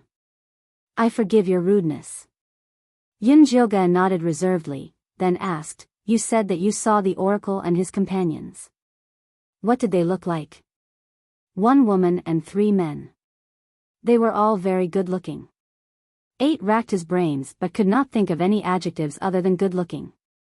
"Don't say any more. Just let them see. Close your eyes and try your best to imagine what they look like." Ah Sang patted 8's shoulder. 8 obediently closed his eyes. However, he frowned deeply, looking like he had suffered a great deal of hatred. Ah Sang placed her hand on his forehead. The golden light flickered and turned into a light screen. Inside the light screen was a woman and 3 men. The woman was dressed in a sky-blue magical robe. Her skin was fair, and her features were picturesque. Her chin was exquisite and small, and her nose was straight and delicate. The corners of her rosy lips were slightly curled up, as if she was smiling. Just looking at her would make one feel happy. It was Nangong Yu. Standing beside her were Nangong Li, Bailey Moyen, and an enlarged version of Cho Sr. It really is them. Although Yun Jioga had been guessing, now that he saw the image, he had proof. "Memory reading, that's a pretty good ability," Yun Jioga praised. "Thanks for the compliment." Ah Sang smiled shyly. At first, he didn't want to reveal this ability, but for Lilia and 8, he had to be more useful. "Can you read the content of the argument between the oracle and his companion?" Yun Jioga asked again. "Let me try." Ah Sang's fingers moved slightly, and the image on the light screen immediately changed. A petite, fair-skinned jackal girl appeared on the light screen. She said to 8 in a low voice, "Big brother, I heard Master Li and Master Moyen arguing with the oracle yesterday. They said that the Gaga grass is for pregnant women and that we can't do it. I don't feel good about it. Let's not plant the Gaga grass. Let's go find Ah Sang." That's all 8's memory of the argument. Ah Sang's voice was tired. The golden light on his hand gradually dimmed. The memory reading ability consumed a lot of energy, and he had reached his limit. "Enough." Yun Jioga nodded and said to Ah Sang, "You've passed the test. Tomorrow, bring your clansmen to awaken on time, and then go on a mission with us. The military counselor will tell you the details of the mission." As for 8, Yun Jioga's gaze fell on the extremely nervous 8. He said coldly, "If he can complete the mission, I'll consider helping him awaken another clansman." "Yes, thank you, Miss Yun." Ah Sang quickly nodded. He was very clear about the current situation of the jackal people. It took more effort to awaken one than to awaken a clan. This reward was very extravagant. "Let's go find the military counselor." Yun Jioga waved his hand and let Ah Sang and 8 leave. The foxmen are very useful. Am I right? Zi Shang raised his eyebrows. Yunjioga had doubted him before. Yes, your decision is always right. Yunjioga almost gave Zi Shang a thumbs up to show his admiration. Rest early. We'll set off immediately after the awakening of the foxmen. Zi Shang rubbed Yunjioga's hair and took her to rest. The next morning, Yunjioga personally presided over the awakening of the foxmen. The awakening process was very smooth. Unfortunately, except for Ah Sang, the other foxmen only awakened ordinary illusion abilities. In the end, Zi Shang organized them into a scouting team, which was responsible for patrolling and investigating the surrounding situation together with the Eagle Men. On this trip to Grey Castle, Yunjioga mainly brought the members of his guard team, the Rabbit Man Meng and Maya, the Eagle Men Hoodlum and Zay, and Ah Sang and 8. Let's go to the encampment of the Leopard Men and the Lizard Men first. You guys sit on Hoodlum. Zi Shang asked Ah Sang and Zay to turn huge. He and Yunjioga sat on Ah Sang while the other orcs sat on Ah Sang. Then, they flew to the encampment of the Lizard Men and Leopard Men. Yunjioga didn't know if it was an illusion, but he felt that the aura of death in the secret realm was getting thicker. The earth was like a toad struggling at death's door, and the skin on his body was already dry and cracked.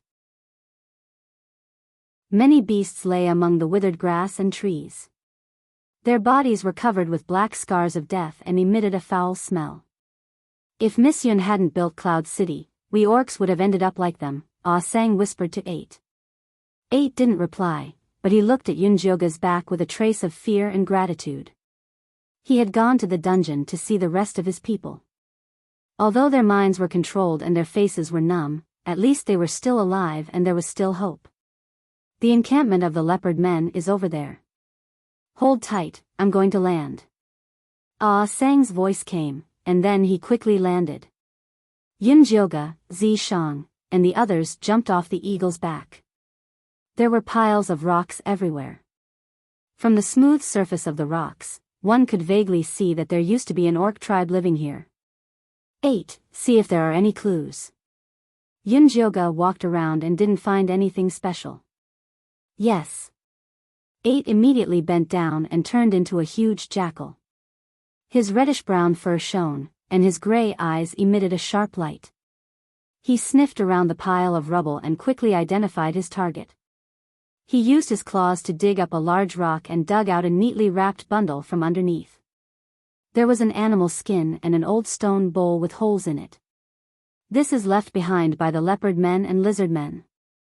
They agreed to migrate together, Ah Sang said. Yunjioga flipped through the things.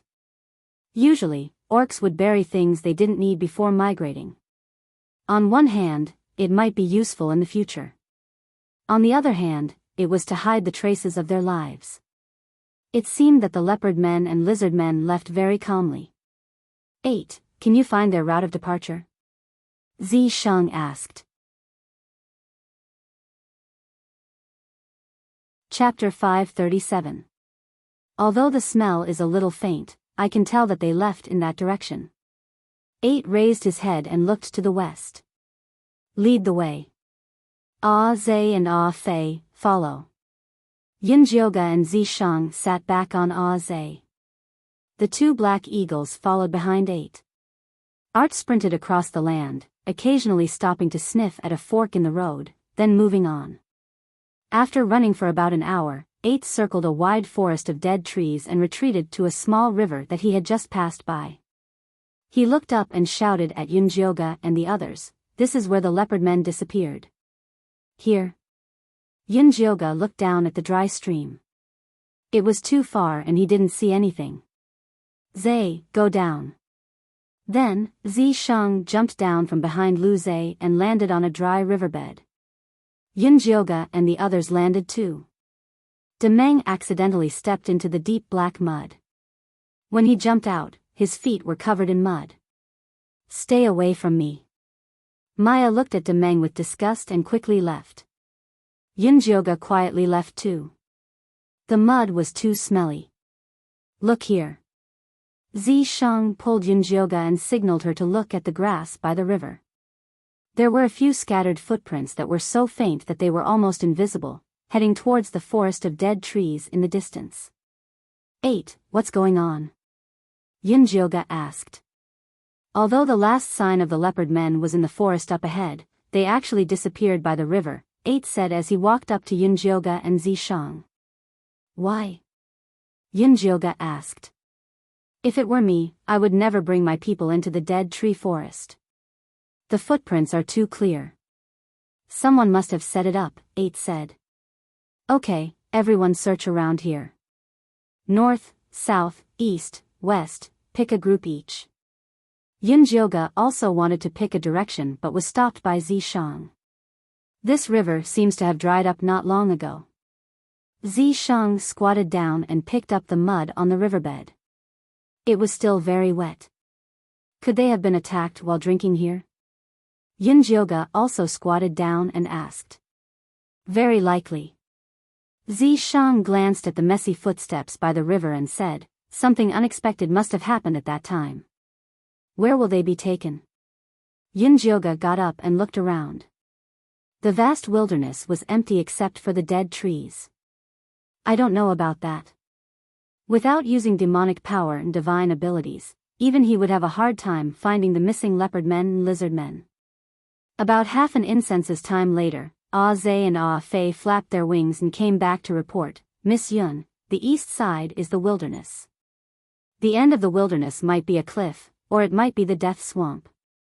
If we want to investigate clearly, we will need to fly for at least 2 days. Then, Demeng and Maya returned.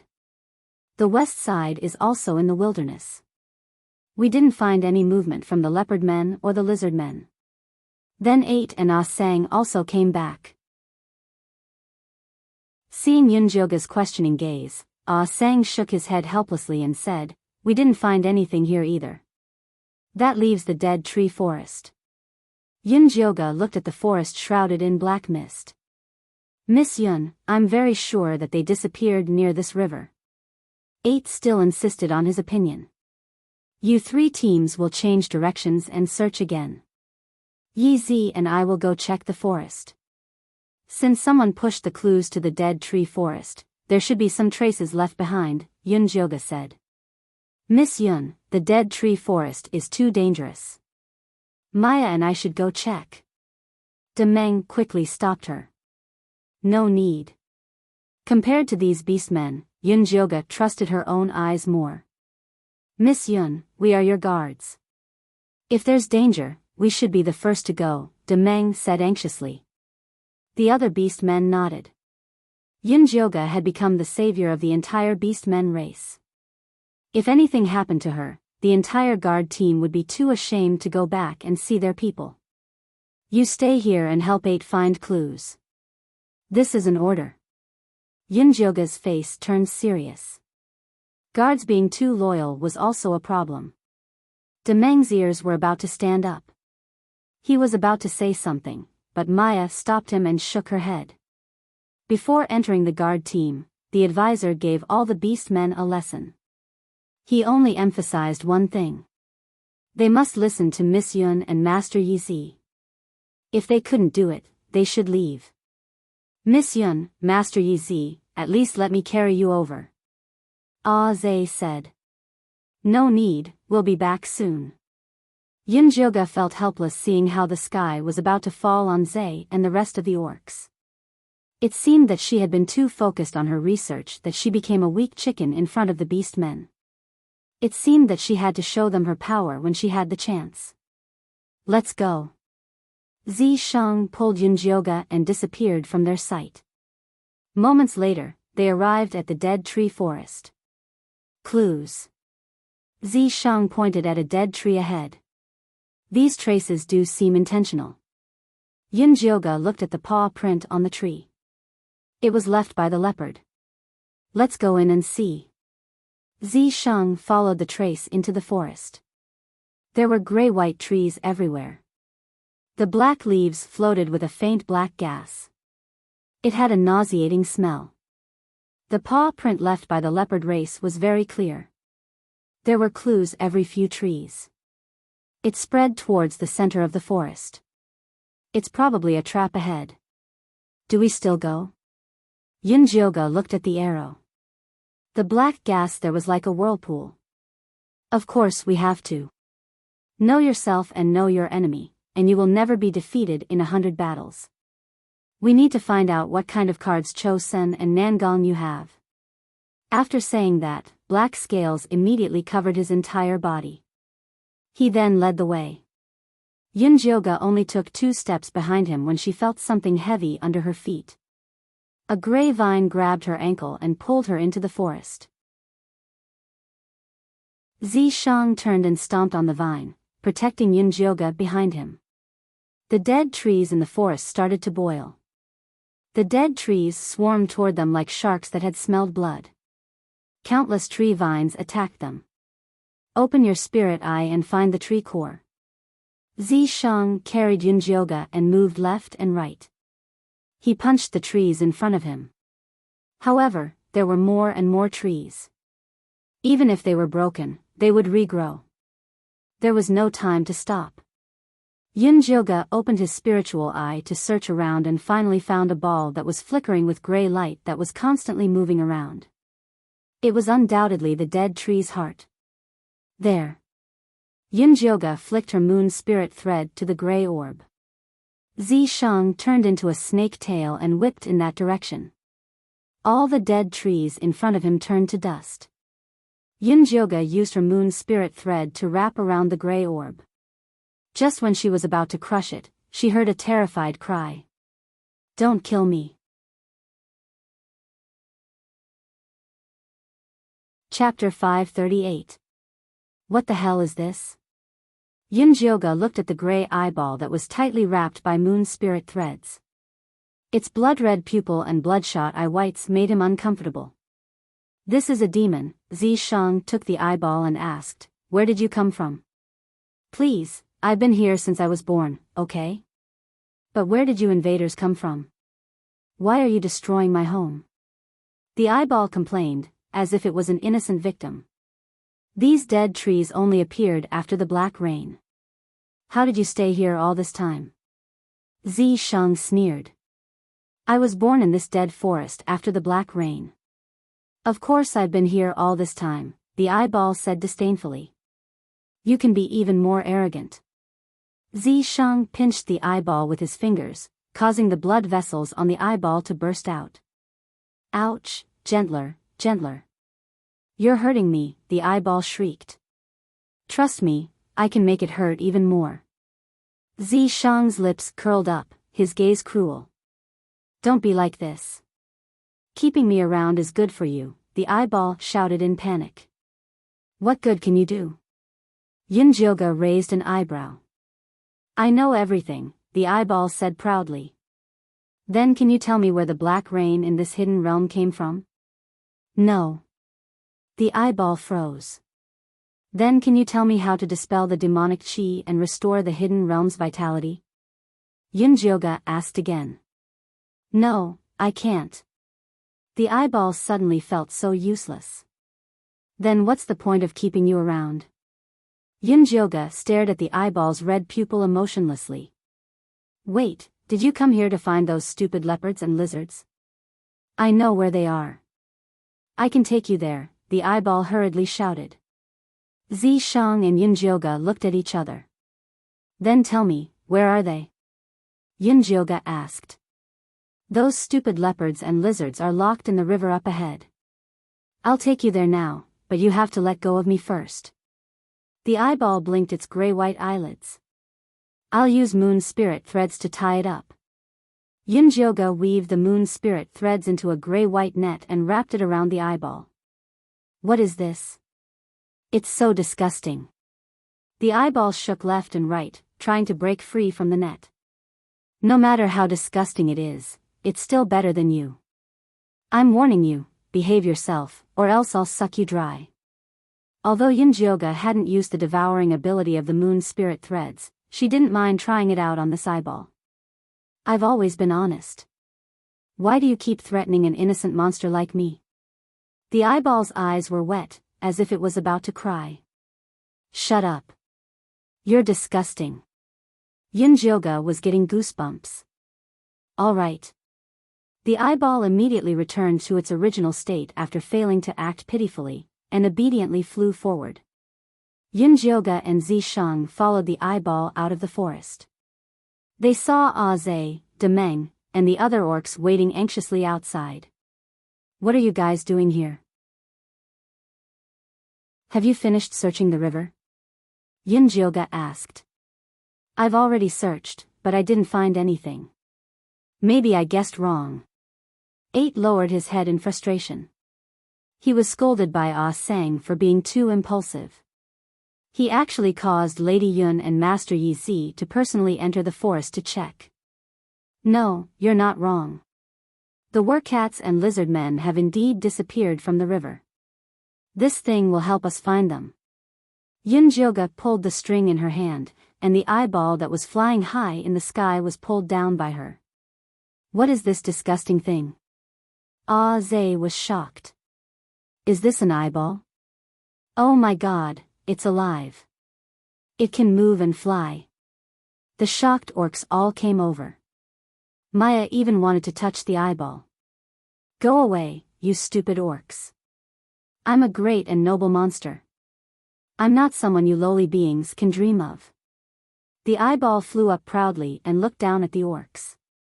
It also glanced at Yunjioga and Zishang. Great my ass, take us to the leopard people. Yunjioga shook the moon spirit threads, and the eyeball spun. Stop bullshitting, I'll take you there now. The eyeball flew into the river and circled around the mud Demeng fell into before saying, It's here. We've checked this place many times. There's nothing but mud. 8's feet were covered in mud from when he went into the river.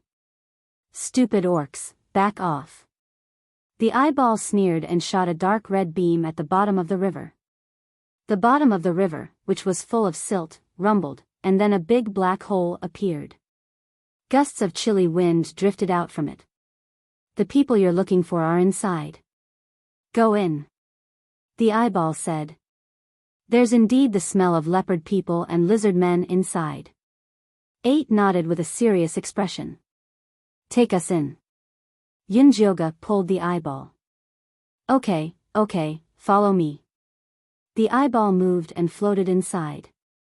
8, Sang, and Zhe walked in front, Yunjioga and Zishang in the middle, and Maya, Demeng, and Ah Fei brought up the rear. Yunjioga followed the eyeball and found that there were all kinds of complicated tunnels under the river. The gray stone walls looked very sturdy, and it was obvious that someone had carefully built them. Looks like this is the secret tunnel of Grey Castle. Zishang touched the wall and asked Yunjioga, Open your spirit eye and see what's over there. Yunjioga opened her spirit eye and saw countless figures glowing with gray light in the tunnel not far away. They were walking toward Cloud City. They're attacking Cloud City. Yunjioga knew that Grey Castle would attack, but she didn't expect it to be today. You guys leave immediately and return to Cloud City, Zishang said coldly. I'll stay and destroy these tunnels. Okay. Yunjioga was about to turn around, but she was tied up by a gray vine. Countless vines shot out from the tunnel and drowned her like a gray ocean. Yunjioga's vision was filled with gray vines. She pulled back her moon spirit thread and found that there was only an empty shell of an eyeball. Ha ha ha, you idiots fell into my trap. I have countless doppelgangers. There's no way you can trap me. Obediently accept your death and watch Cloud City be destroyed. The eyeball laughed arrogantly, and the surging gray vines tied Yunjioga tightly. She was about to use her divine power to break free when the cute baby's voice suddenly appeared. Master, Master. What's wrong? Yunjioga sank into the demonic cauldron and saw the cute baby's little chubby face pulling the confused demonic embryo grass. Chapter 539. This stupid eyeball is so arrogant. Why don't you let Xiao Chao out to catch it? Did you forget about Xiao Chao again? The baby said unhappily. Who said I forgot about it? I'm about to let it out. But are you sure Xiao Chao can really catch that eyeball? Yin Jioga looked at the innocent Xiao Chao. After a while, Xiao Chao had grown taller. She was already the size of a 3-year-old. The baby knitted a green cloak for him. Finally, he wasn't naked anymore. Of course, Xiao Chao is a demonic fetus. She's born to restrain all kinds of demons. The baby raised his chin proudly as if Xiao Chao was born by him. Xiao Chao, are you sure you can do it? Yin Jioga ignored the baby's bragging and looked at Xiao Chao. Chio, catch. The baby grinned, revealing 2 white teeth the size of rice grains. Go. Yin Jioga released Xiao Chao from the demonic tripod. The gray vines that were attacking Yin Jioga suddenly trembled. They turned and ran as if they saw something terrifying. Chio, don't run. Black mist floated around Xiao Chao. She ran toward the floating eyeball with her short legs. Ah, brat, go away. The eyeball screamed and flew toward the exit. Catch. Xiao Chao stretched out her meaty claws and grabbed at the sky. The eyeball was immediately fixed by an invisible magic. It struggled with all its might. Its eyes were even bursting with blood vessels, but it still didn't move. Ah, Chio. Xiao Chao stood on her tiptoes and plucked the eyeball. She rubbed it in her hands as if she had gotten a new toy. Save me, the eyeball begged for mercy. Don't you have countless clones? Run again. Yin Jioga broke free from the gray vines and took the eyeball from Xiao Chao's hands. He pinched it hard. King, have mercy. The eyeball begged pitifully. Actually, I'm just a clone. It was destroyed just now. Remove these vines immediately and release my companions, Yin Jioga ordered fiercely. Yes. The eyeball removed the sea of gray vines as quickly as possible. Zai and the others fell to the ground, but they didn't see Zi Shang. Where did the other one go? Yin Jioga asked the eyeball. I don't know. He disappeared just now. His eyeballs moved left and right as if he was shaking his head. Miss Yun, Master Yi Zi went out from the side tunnel. He wants you to take us away. He's in charge of destroying the tunnel. Ah, Zai got up dizzily. When did he tell you? Yin Jioga asked. Just before the branches came out. As soon as he said that, there was a rumbling sound in the distance. Debris kept falling from the tunnel. Run, that madman blew up the passage, we'll all be buried here, the eyeball screamed. Xiao Chao, hold on to it tightly. Everyone, hurry up and leave this place. Yin Jioga threw the eyeball back to Xiao Chao and then ran towards the exit with the orcs. Please take me back, I don't want to stay with the naughty kid, eyeball screamed. Yin Jioga couldn't be bothered with it. He raised his hand and used his moon spirit threads to block the falling rocks. He finally rushed out of the tunnel before it collapsed. Oh my, Miss Yun, look over there. Ah, Zai used his wings to point at the wasteland in the distance. The black ground kept collapsing, as if there was a monster rolling around under it, ready to come out at any time. Let's go back to Cloud City first. Yin Jioga could feel that the monster's presence was Zi Shang. Since Zi Shang wanted them to go back to Cloud City, then he could handle it. Here. Ah Zai and Ah Fei turned into black eagles again and carried everyone back to Cloud City. Yin Jioga sat on Ah Zai's back with Xiao Chao in his arms. He watched as the eyeball shivered in Xiao Cao's palm. Please take me away from here. The eyeball looked at Yin Jioga pitifully. This time, it was really crying. Why are you so afraid of Xiao Chao? Have you seen it before? Yin Jioga found it unbelievable. All demon babies are black. Fear flashed through the eyeball's red pupils. It muttered to itself like a psychopath, they will never get tired of stabbing you with needles, burning you with fire, scalding you with boiling water, and throwing you into a group of demon rats to watch you get bitten to pieces, tisk. Yin Jioga frowned. He felt his eyes start to hurt. I'll promise you anything, as long as you don't leave me behind. The eyeball cried like a good girl who fell into a demon's den. That depends on your performance. Yunjioga laughed inwardly. He didn't expect the naughty kid to have such power. I'll do my best. The eyeball shook up and down excitedly. Xiao Chao reached out and flicked it with a smile, as if she was playing with a roly-poly toy. Be good, Xiao Chao. We'll play later. Yunjioga moved Xiao Cao's finger away and asked the eyeball, you said you appeared after the black rain. Is that true? No, I'm actually a magic ball specially trained by Lady Nangongyu for missions. She has trained a total of 300 magic balls. They are scattered in the dead forest to ambush the orc tribes. After we catch the orcs, we send them to Lord Chosun of Grey Castle to make puppets to attack Cloud City. The eyeball immediately explained in detail. What's Nangongyu's real identity? Why does she train monsters? The eyeball in front of him was full of intelligence. It was comparable to a high-level monster. It wasn't something an ordinary person could train, not even 1,000 killers. That guy only knew how to fight and kill. It couldn't do such a delicate job. I don't know what Nangongyu's real identity is. After I was trained, I was thrown into the dead forest. She only gives us missions through the magic pool, the eyeball answered honestly. What's the magic pool? Yunjioga asked again. It's the place where we were born. Nangongyu can observe our situation through the magic pool and control our life and death. The eyeball saw the strange look on Yunjioga's face and hurriedly added, however, an accident happened when I was born. Nangongyu had already lost control over me. That's why I'm so smart and adorable. What happened when you were born? Yunjioga asked curiously.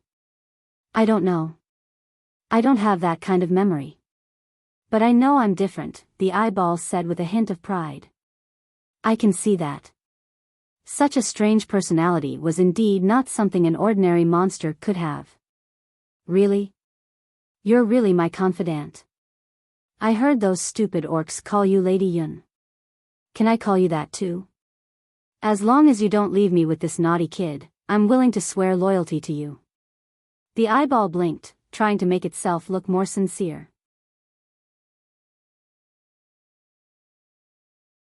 Chapter 540. I don't need your loyalty. You just need to answer my questions honestly. Yunjioga interrupted the eyeball's nagging and asked, when did you give the order to attack Cloud City? Today. I suspect Nangongyu has spies in Cloud City. She gave the order to attack the city right after you left. The eyeball said seriously, Master, I'm good at finding spies. You can leave it to me. First, there are no spies in Cloud City. Second, I'm not your master. He is. Yunjioga put the eyeball back into Xiao Chao's hand. Don't give me to him. The eyeball screamed. Xiao Chao giggled. She grabbed the eyeball with her meaty claws and rubbed it. She was having a lot of fun. You can scream louder. I'm sure Xiao Chao will be happy. Yunjioga reminded it kindly. The eyeball immediately stopped screaming. Its eyelids drooped and turned into a gray ball. No matter what Xiao Chao did, it wouldn't make a sound. Qiuqiu, stop screaming. Xiao Chao said to Yunjioga disappointedly. Let it scream when we get to Cloud City. Yunjioga patted Xiao Chao's head. Okay.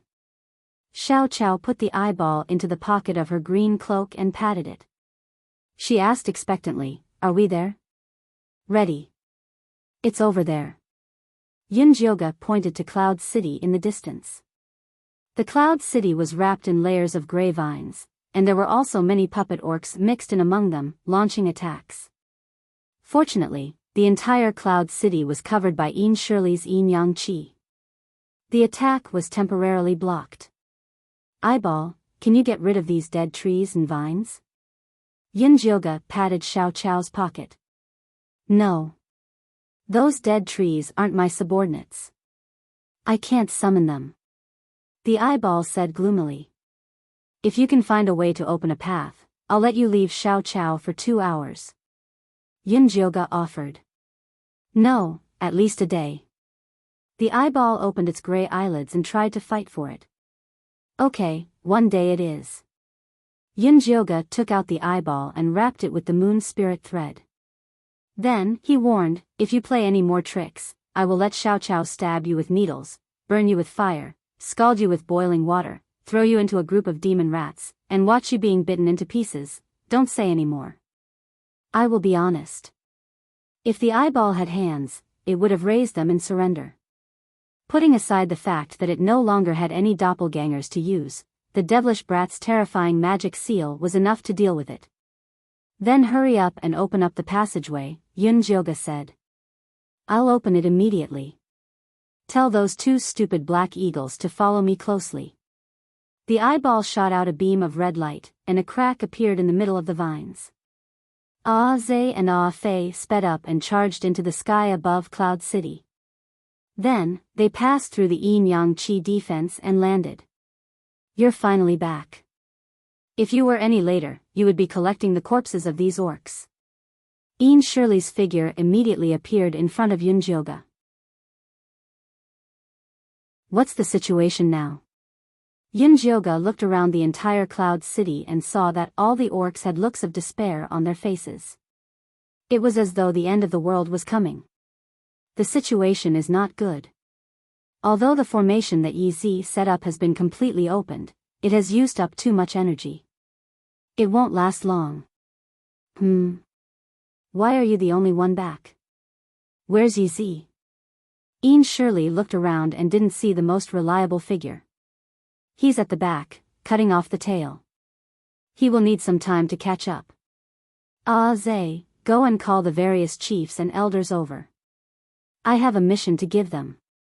They couldn't just sit around and wait for death. They had to take the initiative. Yes. Ah Zhe immediately set off. Yin Shirley, go back and do your job. If the defensive barrier is broken before Yi Zi returns, you'll be waiting to be whipped by him. Yunjioga pointed at the gradually fading defensive barrier in the sky. The gray vines were waving around outside. I'm a walking corpse. How are you going to whip me? Yin Shirley replied impatiently. He returned to the formation to take charge of the situation. Not long after, the military advisor and the various chiefs and elders rushed over. Long story short, do you see those dead trees and vines? They are being controlled by demonic creatures. I will mark those demonic creatures out later. The Naga tribe, bring your bows and arrows and prepare to provide cover. The Eagle Men tribe, you are responsible for attacking. The Fox Men tribe, set up an illusion. The rest of the awakened orcs, defend the 4 corners of the city. Yunjioga calmly issued various orders. His powerful aura calmed the orcs down. They all responded loudly. The golden orcs were spread throughout the entire Cloud City under Yunjioga's command. Miss Yun, how do you plan to mark those demonic creatures out? The military advisor asked. Use this. Yunjioga dug out the eyeball and stuffed it into Xiao Chao's hands. Xiao Chao, take the eyeball and mark the demonic creatures. If he doesn't listen, beat him up. Okay. Xiao Chao responded in a loud and clear voice. You promised to let me leave it for a day. You lied to me? The eyeball looked at Yunjioga in disbelief. Hee, Chocho is crying again. Xiao Chao grinned, revealing 2 grain-sized teeth. Transparent saliva dripped onto the eyeball. Let me die. The eyeball was about to collapse as it wailed. I only said to let you leave Xiao Chao for a day. I didn't say today. Get to work now. If you don't perform well, I'll seal you in Xiao Chao's saliva. Yunjioga threatened the eyeball while wiping Xiao Chao's saliva. This was the disadvantage of children with teeth. Saliva flew everywhere. Kill me. The eyeball screamed and flew forward desperately. Go, go, go. I'm going to kill all those damned demonic creatures. I'm not having a good time, so I won't let them have it easy. Miss Yun, who is this little adult? The military advisor looked at Xiao Chao's nimble figure. This is my demonic child, Xiao Chao. Ah Zay, you guys go help too. Get rid of these vines as soon as possible. Yunjioga waved his hand for his personal guards to follow. Ah Zay hesitated for a moment, but in the end, he still chose to help Xiao Chao. The other orcs followed. The eyeball ran around the city walls. It kept shooting red rays from its eyes, burning red dots into the gray dead trees. The eagle men transformed into their original forms and shuttled through the air. The Nagas wrapped themselves tightly around them and shot at the demonic creatures hidden in the vines. Those demonic creatures were all very thick and slow, so they were easily eliminated. The gray vines of the dead trees withered one after another. The puppet orcs were confused in the illusion set up by the foxmen. They attacked each other, and the pressure of attacking the city decreased a lot. Military advisor, did you see that? I just killed 15 demonic creatures with Meng. Ah Zay flew over with Meng on his back. It's 50. How did you count? Meng rolled his eyes at Ah Zay with his crossbow, but he couldn't hide the excitement on his face. It seems that the oracle's tricks aren't that great. Ah Zay boasted shamelessly. Don't let your guard down. There's a kind of demon monkey corpse in Grey Castle. It's extremely strong and fast. If you encounter it, you must distance yourself and kill it. Don't let it get close to you. Cho Sen's demon monkey corpses hadn't appeared yet. They were the real troublesome ones.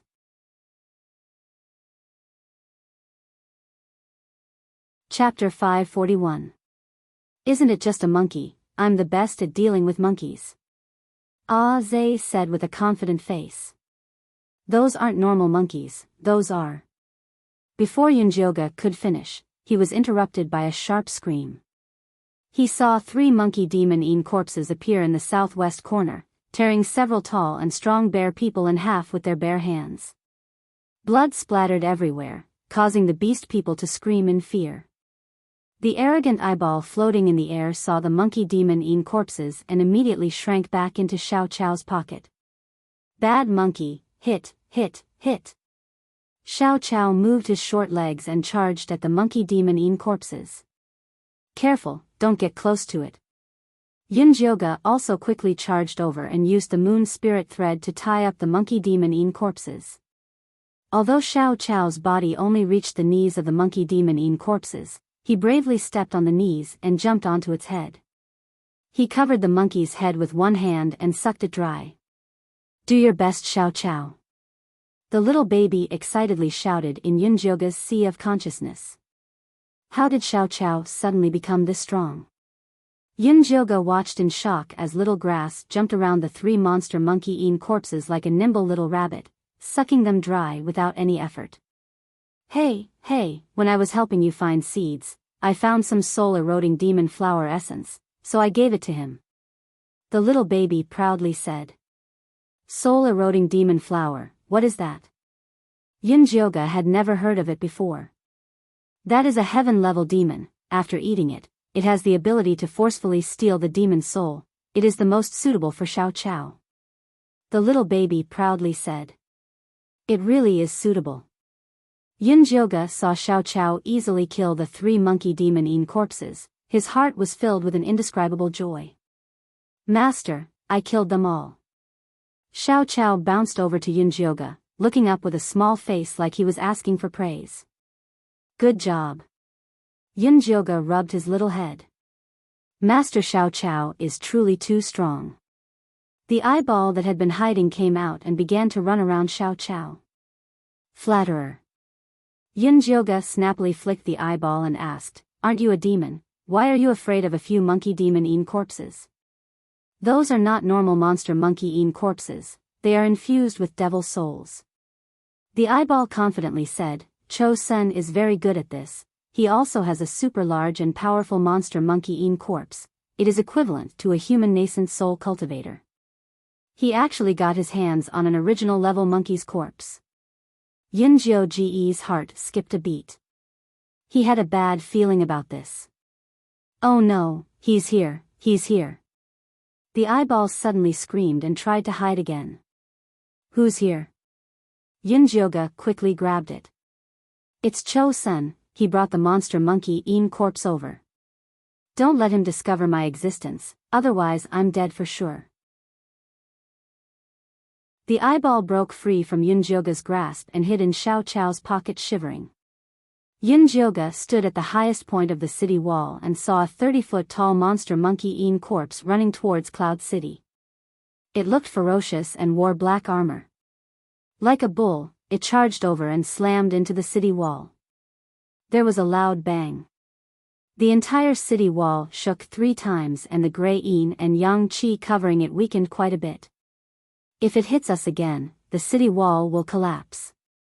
Een Shirley's hysterical voice came over. They immediately charged at the black-armored monster monkey. The other beast men also used their own methods, the illusion array and 10,000 arrows all shot out. The black-armored monster monkey opened its mouth and let out an angry roar. An invisible sound wave spread out, not only blowing away the arrows, it also caused internal injuries to the eagle man in the sky. Zay's body shook, but he still fell to the ground with Meng. Bad monkey. Xiao Chao let out an angry scream and charged at the black-armored monster monkey. Go back, this isn't something you can deal with. Yunjioge threw Xiao Chao back into the demonic cauldron. The moon spirit threads wrapped around the black-armored monster monkey and the gray devouring threads pierced into its body. He never thought that the black-armored monster monkey's body would be as hard as rock and the moon spirit threads couldn't pierce through it. Yunjioge was about to increase his divine power output when the black-armored monster monkey's body suddenly released a dazzling black light that bounced off the moon spirit threads. Yunjioge felt like her chest was hit by a hammer. Her body swayed and she fell off the wall. The black-armored monster monkey immediately reached out its furry paw to catch her. Yunjioge shot out the moon spirit threads to stabilize herself and successfully avoided the black-armored monster monkey's attack. She used the last of her divine power to open her spirit eye and finally found his demon core on his forehead. However, her remaining divine power couldn't fly over to get rid of that demon core. She had to find someone to help her. Yunjioge looked around. The orcs were all badly injured, and the eagle men were even more dizzy from the sound wave just now, flying all over the place. Just as despair rose in her heart, the spirit beast pouch trembled and a sturdy figure flew out of it. Ow, ow, ow. I'm starving. Dummy flapped its wings and was about to look for food when it realized the situation in front of it was a bit strange. A gray castle with many beasts that looked like humans and many black eagles that looked like it. What was going on? Dummy, get out of the way, Yunjioge screamed. Only then did Dummy realize a huge black gorilla was reaching out to catch it. Dummy's golden light flashed and it quickly avoided the black-armored monster monkey's attack and instantly arrived beside Yunjioge. Ow, ow, ow, hungry, hungry, hungry. You nail that monkey's forehead and I'll let you eat cherry pills until you're full. Yunjioge took out the bottle and shook it in front of Dummy. Ow. Dummy opened its eyes wide and immediately spread its wings to rush toward the black-armored monster monkey. The black-armored monster monkey waved its hands to slap Dummy to death, but it always nimbly dodged it. Dummy found an opportunity to stare at the black-armored monster monkey's forehead, but it cried out in pain. Dummy, as long as you can stare at its forehead in the time it takes for a stick of incense to burn, I'll add another bottle of celestial dew. Yunjioge raised the stakes. Ow. Dummy's eyes lit up with excitement and stared down like a woodpecker. The black-armored monster monkey let out a series of angry howls. Unfortunately, Dummy was completely immune to its sound wave technique. Ow. Dummy finally stared at the black-armored monster monkey's forehead in the time it took for a stick of incense to burn. Go, little grass. Yunjioge took little grass out of the demonic cauldron and threw it at the black-armored monster monkey. Little grass's fat body rolled a few times in the air before safely landing on the demon monkey Een corpse's head. It reached out to the black armored monster monkey's forehead and the surging black light was pulled out.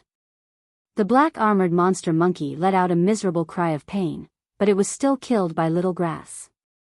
Good job. Yunjioga let out a sigh of relief when he saw a black cold wind blow by. Little Grass's figure instantly disappeared and then reappeared in the distance. Yunjioga, long time no see. Cho-sun grabbed Little Grass's collar and revealed a sinister smile at Yunjioga.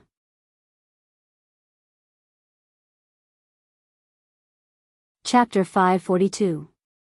Cho-sun, put him down. Yunjioga desperately circulated the divine power in his body, but he had used up too much when fighting against the black armored monkey. The remaining bit was only enough for one attack. I can put him down, unless you trade me that fat bird and the secret to awakening the orcs. Cho-sun looked greedily at Dummy. Ow ow ow. Dummy immediately roared angrily. He opened his mouth and spat out 2 fireballs.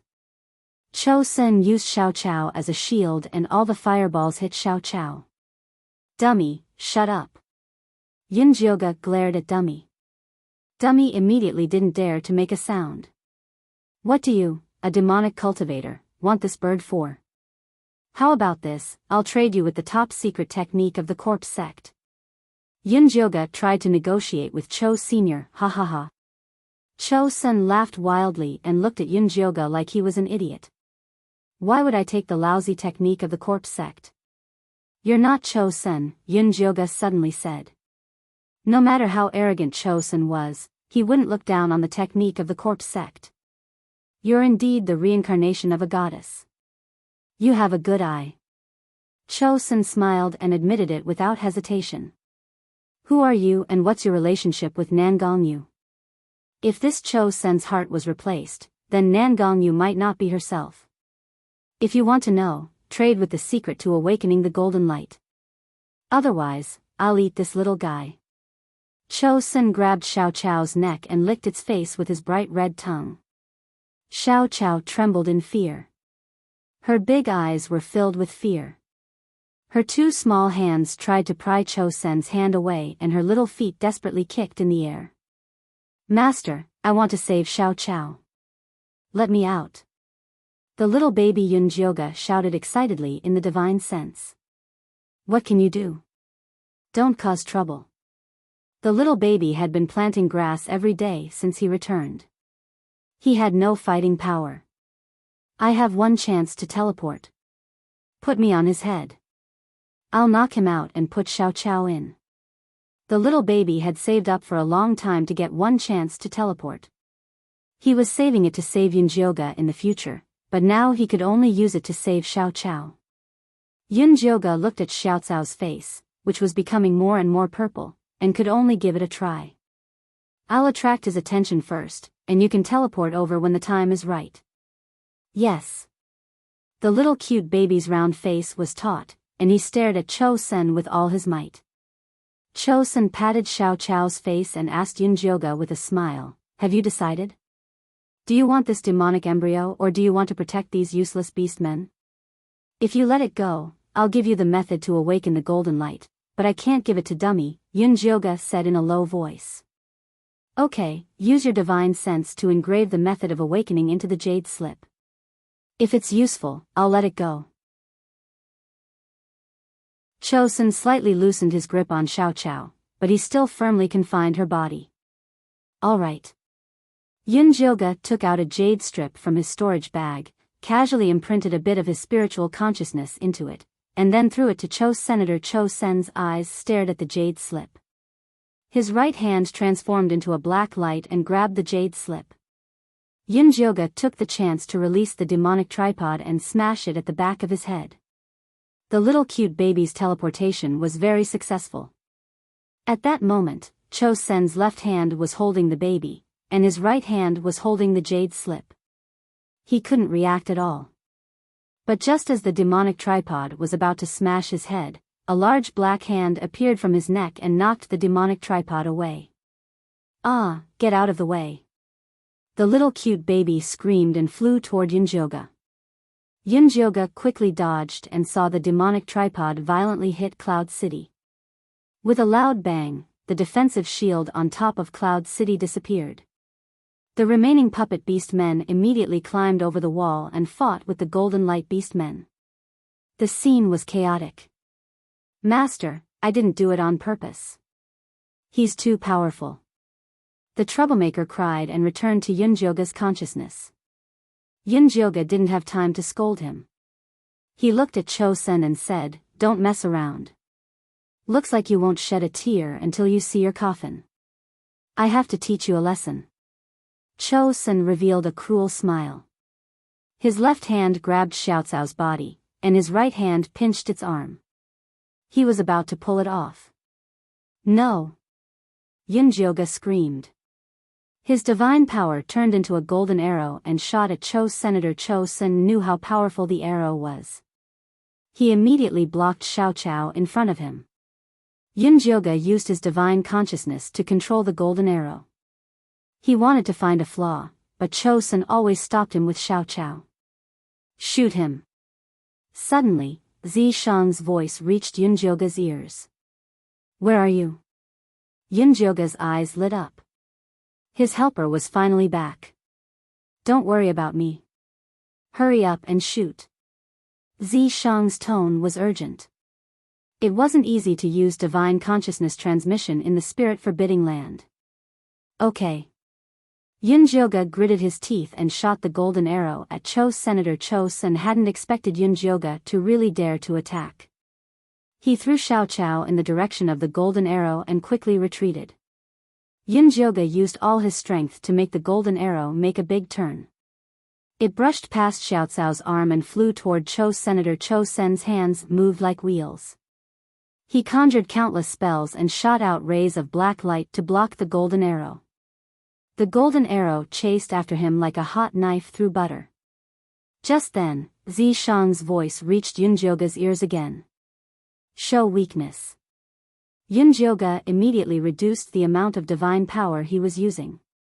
The golden arrow's light gradually weakened and was finally scattered by Cho-sen's black light. Joy flashed in Cho-sen's eyes. He was about to counterattack and take down Yunjioga when Zishang appeared behind him like a ghost. His fists rained down on Cho-sen's body and hit the ground. Cho-sen spat out a mouthful of black blood. The black light around his body exploded. He took advantage of Zishang's shock to fly forward. But before he could fly more than 3 meters, Zishang's tail whipped him back. He flew toward Yunjioga like a kite with a broken string. Yunjioga used his remaining divine power to form a golden arrow and successfully shot it through his chest. Ow, ow, ow. Dummy didn't miss the opportunity. It opened its mouth and spat out countless fireballs at Cho. Senator Cho-sen's face was burned black by Dummy's fireballs. He fell heavily to the ground. "Who are you?" Yunjioga used his moon spirit threads to tie Cho-sen up. He wanted to interrogate him, but he found that he wasn't breathing. "He's dead?" Yunjioga couldn't believe it. Zishang walked over and stepped on Cho-sen's body. He glanced at Cho-sen's head and said, "The demonic soul that took over his body has run away." Where did that demonic soul come from? How could it take over a body in this arcane realm? Even Wansha's soul couldn't enter and leave the arcane realm freely. You'll have to ask Nangongyu to find out. Zishang rubbed his fingers. He wanted to use demon fire to burn Cho-sen's body. "Wait." Yunjioga hurriedly stopped Zishang and said, "Cho-sen's soul might still be here. Leave his body here first." "You're right. He's a golden core cultivator after all. It's not a bad idea to feed him to demonic beasts in the future." Zishang nodded. It was indeed a waste to burn him like this.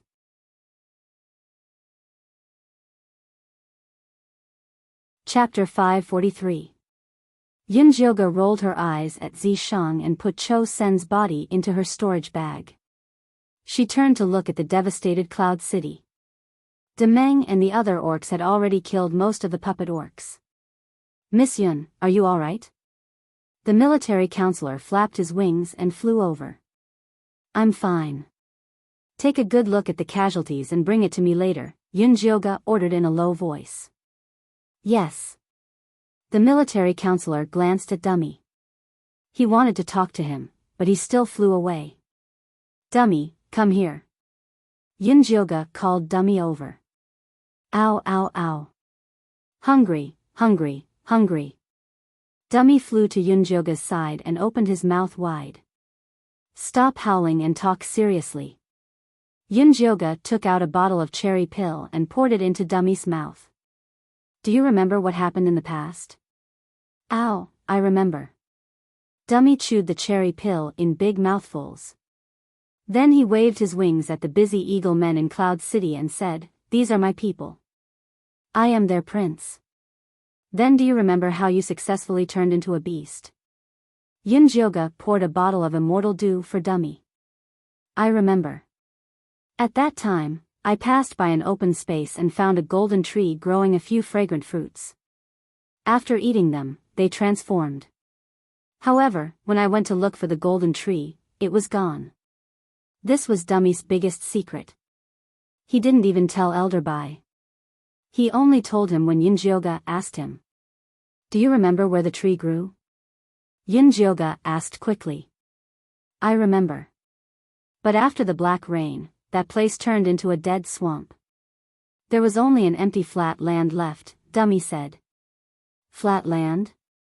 Is it Grey Castle? Yunjioga looked at Zishang in shock. It should be. No wonder they built a castle there. It must be for the golden tree. Zishang's eyes lit up. We must find that golden tree. Yunjioga had a feeling that as long as he found the golden tree, he would have hope of recovering his divine power. Grey Castle's defense is tight. It's not easy to break it. We must send the golden light orcs. Although Zishang could still forcefully break through it if he transformed into his original form, it was better to save some demonic energy. Let's see how many of them have died first. Yunjioga and Zishang returned to the hall on the hill. The military counselor quickly tallied up the casualties. There were 357 lightly injured orcs, 138 severely injured orcs, and 44 dead. These casualties were all golden light beast men. Ordinary beast men who were hiding in the plantation did not suffer any casualties. Miss Yun, Lord Een Shirley's Een Yang Chi has been used up. If Grey Castle attacks again, I'm afraid we won't be able to hold on, the military counselor said worriedly. Yi Zi wants to take this opportunity to fight back against Grey Castle. What do you think? Yunjioga asked for his military counselor's opinion. Master Yi Zi is right. If we don't remove the roots, the grass will grow again when the spring breeze blows. We must take the initiative to attack. The military counselor nodded repeatedly. The orc race had always been a warlike race. Hiding like a tortoise was not in line with their style. That's a wise choice. Zishang was very satisfied with the military counselor's answer. How many orcs do you think we should bring? Yunjioga asked Zishang. 100 elites will be enough. Zishang had already thought of a way to deal with Grey Castle. The puppets guarding Grey Castle mainly relied on the Devil Chi and the Death Chi.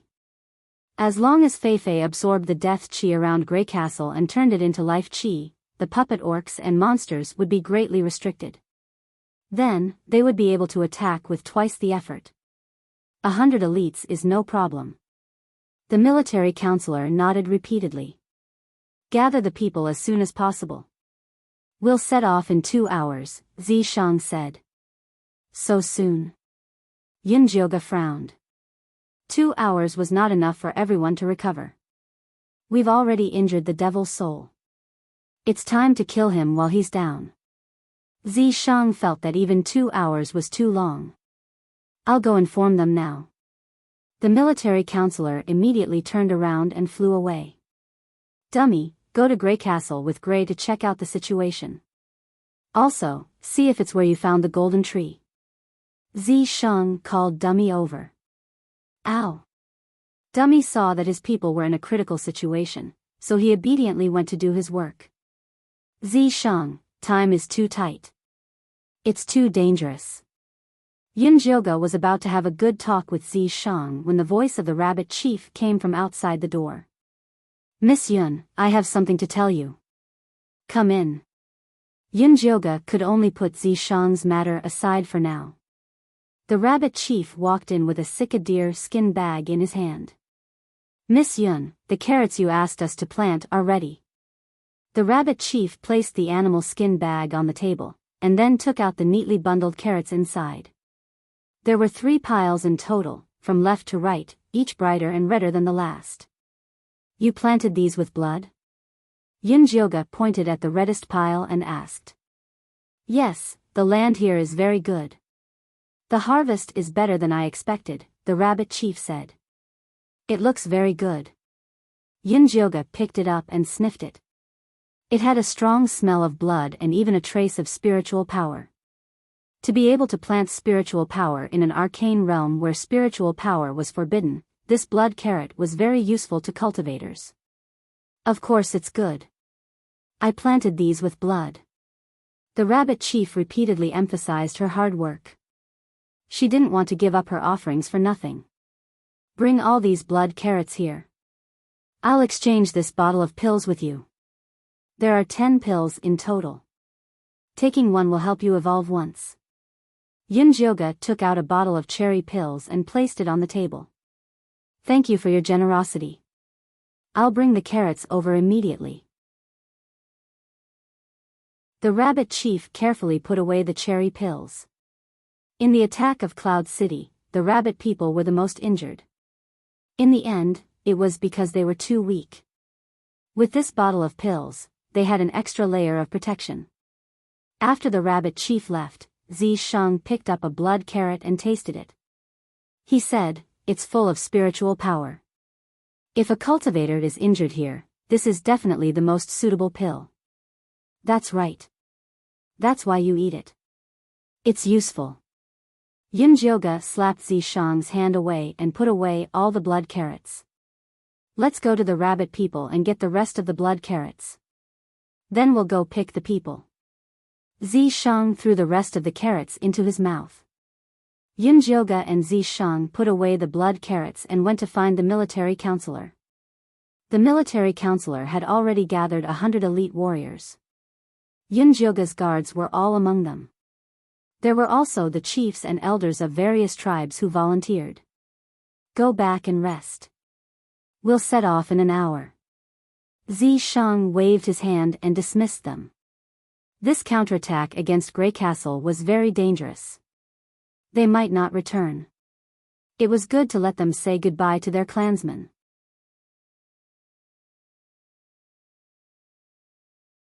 Chapter 544. An hour later, Dummy and Ash flew back. Master, Grey Castle is where I found the golden tree. Let's hurry up and bring that treasure back.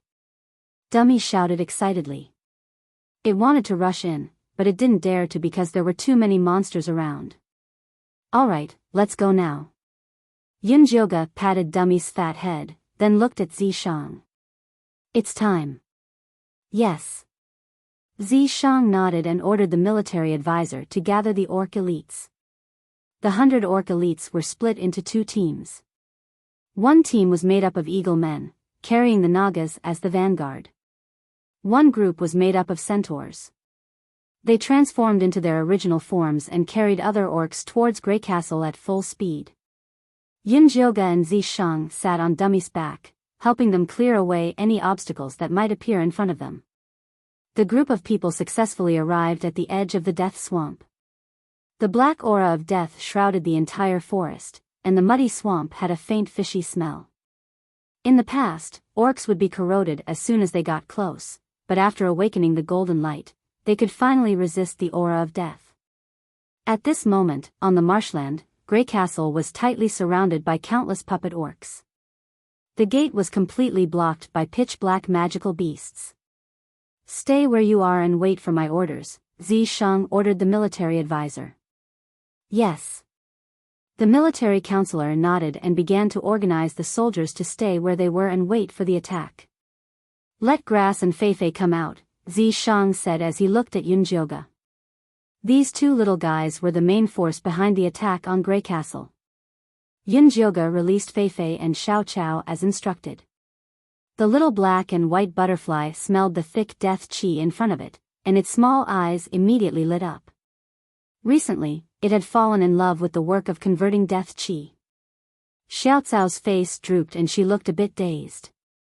She had been scared by Chosun today and still hadn't regained her composure. The eyeball poked its head out of its pocket. Just as it was about to shrink back, it was pulled out by Yunjioge. Have you been here before? Yunjioge asked, pointing at Grey Castle. I've been here before. Nangong, you built a demonic pool down there to nurture us, the eyeball answered honestly. Did you see a golden tree inside? Yunjioge asked again. No, we were thrown out to work as soon as we were born, the eyeball said. It's a waste of time to ask him about this. We should hurry up and deal with these eyesores. Zishang said to Yunjioge, later, bring Feifei to the entrance to convert the death qi. Xiao Qiao and I will be responsible for eliminating the demonic creatures. Okay. Yunjioge stuffed the eyeball back into Xiao Cao's pocket and flew down to her shoulder. Xiao Qiao also perked up and walked over to Zishang's side. What about me? Dummy asked. You're responsible for providing support outside. As soon as you see the kingdom of Grey Castle change its expression, ask the military counselor to lead the troops in, Zishang said. Oh, I promise I'll complete the mission. Dummy puffed up its fat chest and flew into the air. Let's go. Zishang took the lead and flew towards Grey Castle with Xiao Qiao. As soon as the two of them entered the range of the flat ground, the originally motionless puppet orcs instantly came to life. Arrows filled the sky and rained down on them. The black monsters drove the grey vines of the dead tree to block their way. Zidecisa's serpent tail lashed out, shattering countless puppet demonic beasts. Xiao Qiao raised her small hand high, and the black demonic energy turned into a big iron hammer, smashing those small demonic beasts into pieces. Feifei, let's go. Yunjioge took Feifei through the crack created by Zishang and the others and came to the roof of Grey Castle. Feifei immediately flapped its wings, and the black death aura immediately turned into white vitality, dyeing the roof of Grey Castle white. The demonic beasts felt a great sense of crisis, and the dead tree vines immediately turned to Yunjioge. At this time, Dummy happened to see the change in the kingdom of Grey Castle, and immediately flew to the military counselor and shouted, "You can attack now. Kill." The military counselor immediately transformed into his original form, a slender black eagle, and took the lead to attack Grey Castle. The other orcs also transformed into various beast forms, roared, and rushed into Grey Castle to fight.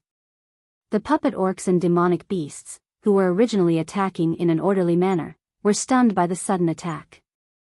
Their attacks became messy and disorderly, and a gap finally appeared in the tightly covered door. Yunjioge and Zishang took the opportunity to rush over, and finally pushed open the gate and killed their way into Grey Castle. The defense inside Grey Castle was very weak, and the two of them rushed straight in, quickly arriving in front of the huge stone gate. Be careful of the devil's soul hiding in there to attack, Yunjioge said vigilantly. It wasn't my target when it possessed me, and it's even more impossible now. Zishang put his hand on the gate and pushed it open with force. The room behind the stone gate was dark and frighteningly quiet. The walls were filled with countless iron cages, and there was nothing in them. Only the remnants of hair and bloodstains on the ground showed that countless golden light orcs had been imprisoned here. Zishang walked over to check and said, "Those golden light orcs should have been devoured by the devil's soul." Yunjioge opened his spirit eye to search around, but did not find any traces of the devil's soul. Instead, he found the fluctuation of a barrier on one of the walls. The three pure Qian Kun formation, the purple cloud sect signature formation, Zishang said after careful examination. It must have been set up by Nangong Yu. Move aside, I'll break it. Yunjioge found the spirit stones used to set up the barrier, and released moon spirit threads to penetrate the wall and devour the spirit stones. The spirit energy was exhausted, and the wall collapsed, revealing a wide space. It was empty inside. On the left was a dried-up black pool, and in the middle was a huge pit, as if something had been uprooted. That's the demonic pool that gave birth to us. The eyeball floated out of Feifei's pocket and pointed at the dry pool. What about this? Yunjioga picked up the soil in the pit and brought it to the tip of his nose. He could immediately smell a familiar divine power. The golden tree that Dummy mentioned must have been planted here. I don't know about that. The demonic pool we grew up in has a barrier, so we can't see what's happening outside. The eyeball blinked. You're lying. Yunjioga picked it up, squinted, and said, You said that when you were born, there was an accident in the demonic pool, and that's why you mutated. Is this accident related to the thing in this pit? The eyeball was shocked. It did not expect Yunjioga to guess so accurately. Answer me honestly, and you'll live. If you play any more tricks, I'll throw you into the demonic pool and reincarnate, Yunjioga said coldly. I'll talk. The eyeball immediately replied honestly, Actually, I don't know what happened either. The barrier suddenly shook and a very powerful aura floated in, and then I ate it. And then? Yunjioga raised his eyebrows.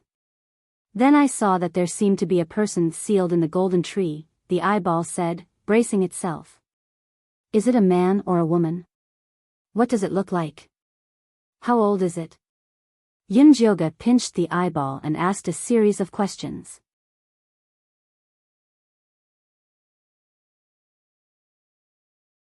Chapter 545. I don't know. I just glanced at it. Before I could see it clearly, the barrier returned to normal. The eyeball felt that it was really bitter. If it had known that this would be the outcome of becoming smart, it would have been better to just muddle along for the rest of its life. Are you sure there's a person sealed inside the golden tree? Yunjioga asked again. I'm not sure. I only saw a blurry image of a person. Yunjioga squeezed the eyeball so hard that it felt like it was going to explode. Calm down. Zisheng pressed down on Yunjioga's shoulder, dug out the eyeball from her palm, and then threw it to Xiao Qiao. Don't cry, Qiao. Xiao Qiao immediately comforted the poor eyeball. Sob, little master. The eyeball felt that the grass in front of it was as cute as a fua. Rub. Xiao Qiao stretched out her hand to rub her eyeball, which made its face full of saliva. The eyeball immediately felt that there was nothing left to live for, so it burrowed back into Xiao Cao's pocket. The person sealed by the golden tree is most likely Li Wei. Before I reincarnated, I asked him to help me safeguard my godhood, Yunjioga said excitedly. She was just wondering why the golden light in the mystic realm was compatible with her god power. So it was caused by her godhead. You actually let him take care of the divine spark? Zisheng frowned. The divine spark was the symbol of Yunjioga's status as a goddess, and even he had never touched it. The situation was urgent at the time. After I discovered the clues about the catastrophe, I only had time to seal it with a godhead and give it to Li Wei. Yunjioga was helpless. It was probably because she was in too much of a hurry when she took out the godhood, which caused her reincarnation to go wrong. Aren't you afraid that Li Wei will use your divine spark to do bad things? It wasn't that Zisheng doubted Li Wei's loyalty, but the godhood was too important. Even he couldn't guarantee that he wouldn't be tempted. I placed a seal on the godhood as well. Other than me, no one can open it. No one can use it.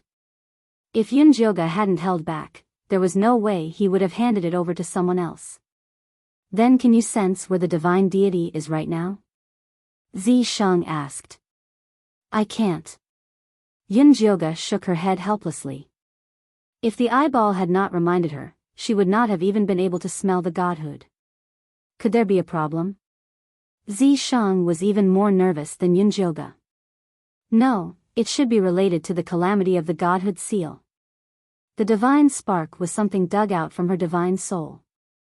If there was really a problem, she would definitely be able to sense it. This soil is still very fresh. Nangong Yu and the others shouldn't have gone too far. If we search for them now, we should still be able to find some clues, Zi Shang said as he squatted in front of the pit. Then let's hurry up and get out. Just as Yunjioga was about to leave, Fei Fei flapped its wings and came to the top of the devil's pool. It said with a look of confusion, "Why is there life chi down there? Could there be other creatures besides it that could create life chi? Let's open it up." Yunjioga turned around and walked over to the side of the devil's pool. Together with Zi Shang, they dug out the devil's pool. There were 2 ice coffins at the bottom of the devil's pool.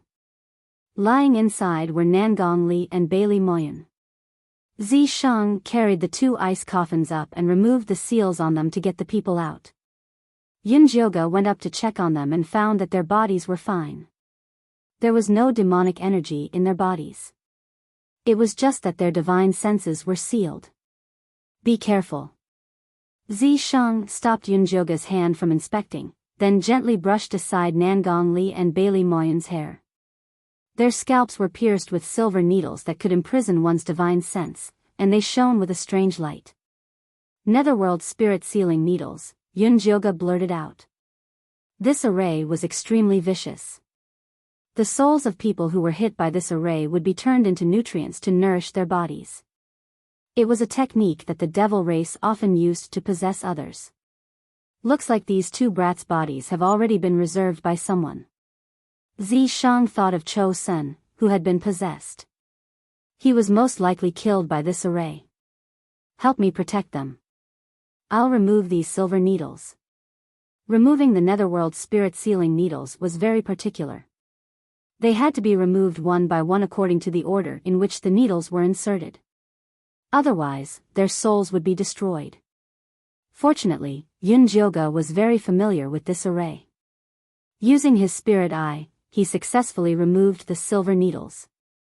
However, Nangong Li and Bailey Moyen had been sealed for a long time. Their souls were very weak.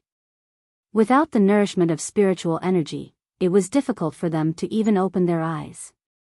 Yunjioga poured a few spirit pills into their mouths. Unfortunately, the effects were not obvious. The spirit sealing effect was too strong. Give them the Rabbit Man race's blood radish, Zi Shang said from the side. Oh right, I almost forgot about this treasure. Yunjioga took out the Rabbit Man race's blood radish, crushed it into powder, and stuffed it into the 2's mouths. Nangong Li and Bailey Moyen subconsciously swallowed it. Their dim souls were nourished by spiritual energy. Finally, they slowly opened their eyes. Lady Yun. Nangong Li's voice was very hoarse. It was as if he hadn't spoken for a long time. Where is this? Bailey Moyen shook his head. He still didn't understand the situation. This is Nangong Yu's base camp. Your souls were sealed by the netherworld spirit sealing needles. You were almost turned into human cauldrons, Yunjioga said. She's not Nangong Yu. Nangong Li panted heavily and retorted agitatedly. If she's not Nangong Yu, then who is she? When we were in the 100,000 mountains, why did you leave us and enter the mystic realm? Yunjioga asked. I don't know who she is. When we were in the 100,000 mountains, she bewitched Cho Sen and tied us up. Then, she left you and entered the mystic realm. Nangong Li's emotions gradually stabilized.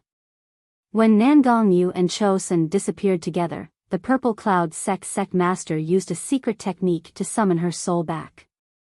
Nangong Yu's soul told them that there were many treasures in the primal chaos mystic realm. The indigenous beast men inside were born with strong vitality. They could be refined into supreme grade essence longevity pills. The purple cloud sect master wasn't young anymore. He was constantly worried about the day when his lifespan would end. After listening to Nangong Yu's soul, he made up his mind to enter the mystic realm. Their purple cloud sect had prepared for many years. They were just waiting for Cho Sen to find the treasure map and enter the mystic realm. Unexpectedly, the news of the primal chaos mystic realm was leaked.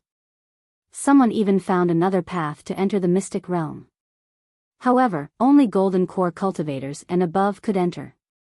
When the Purple Cloud sect received the news, they decided to make two preparations.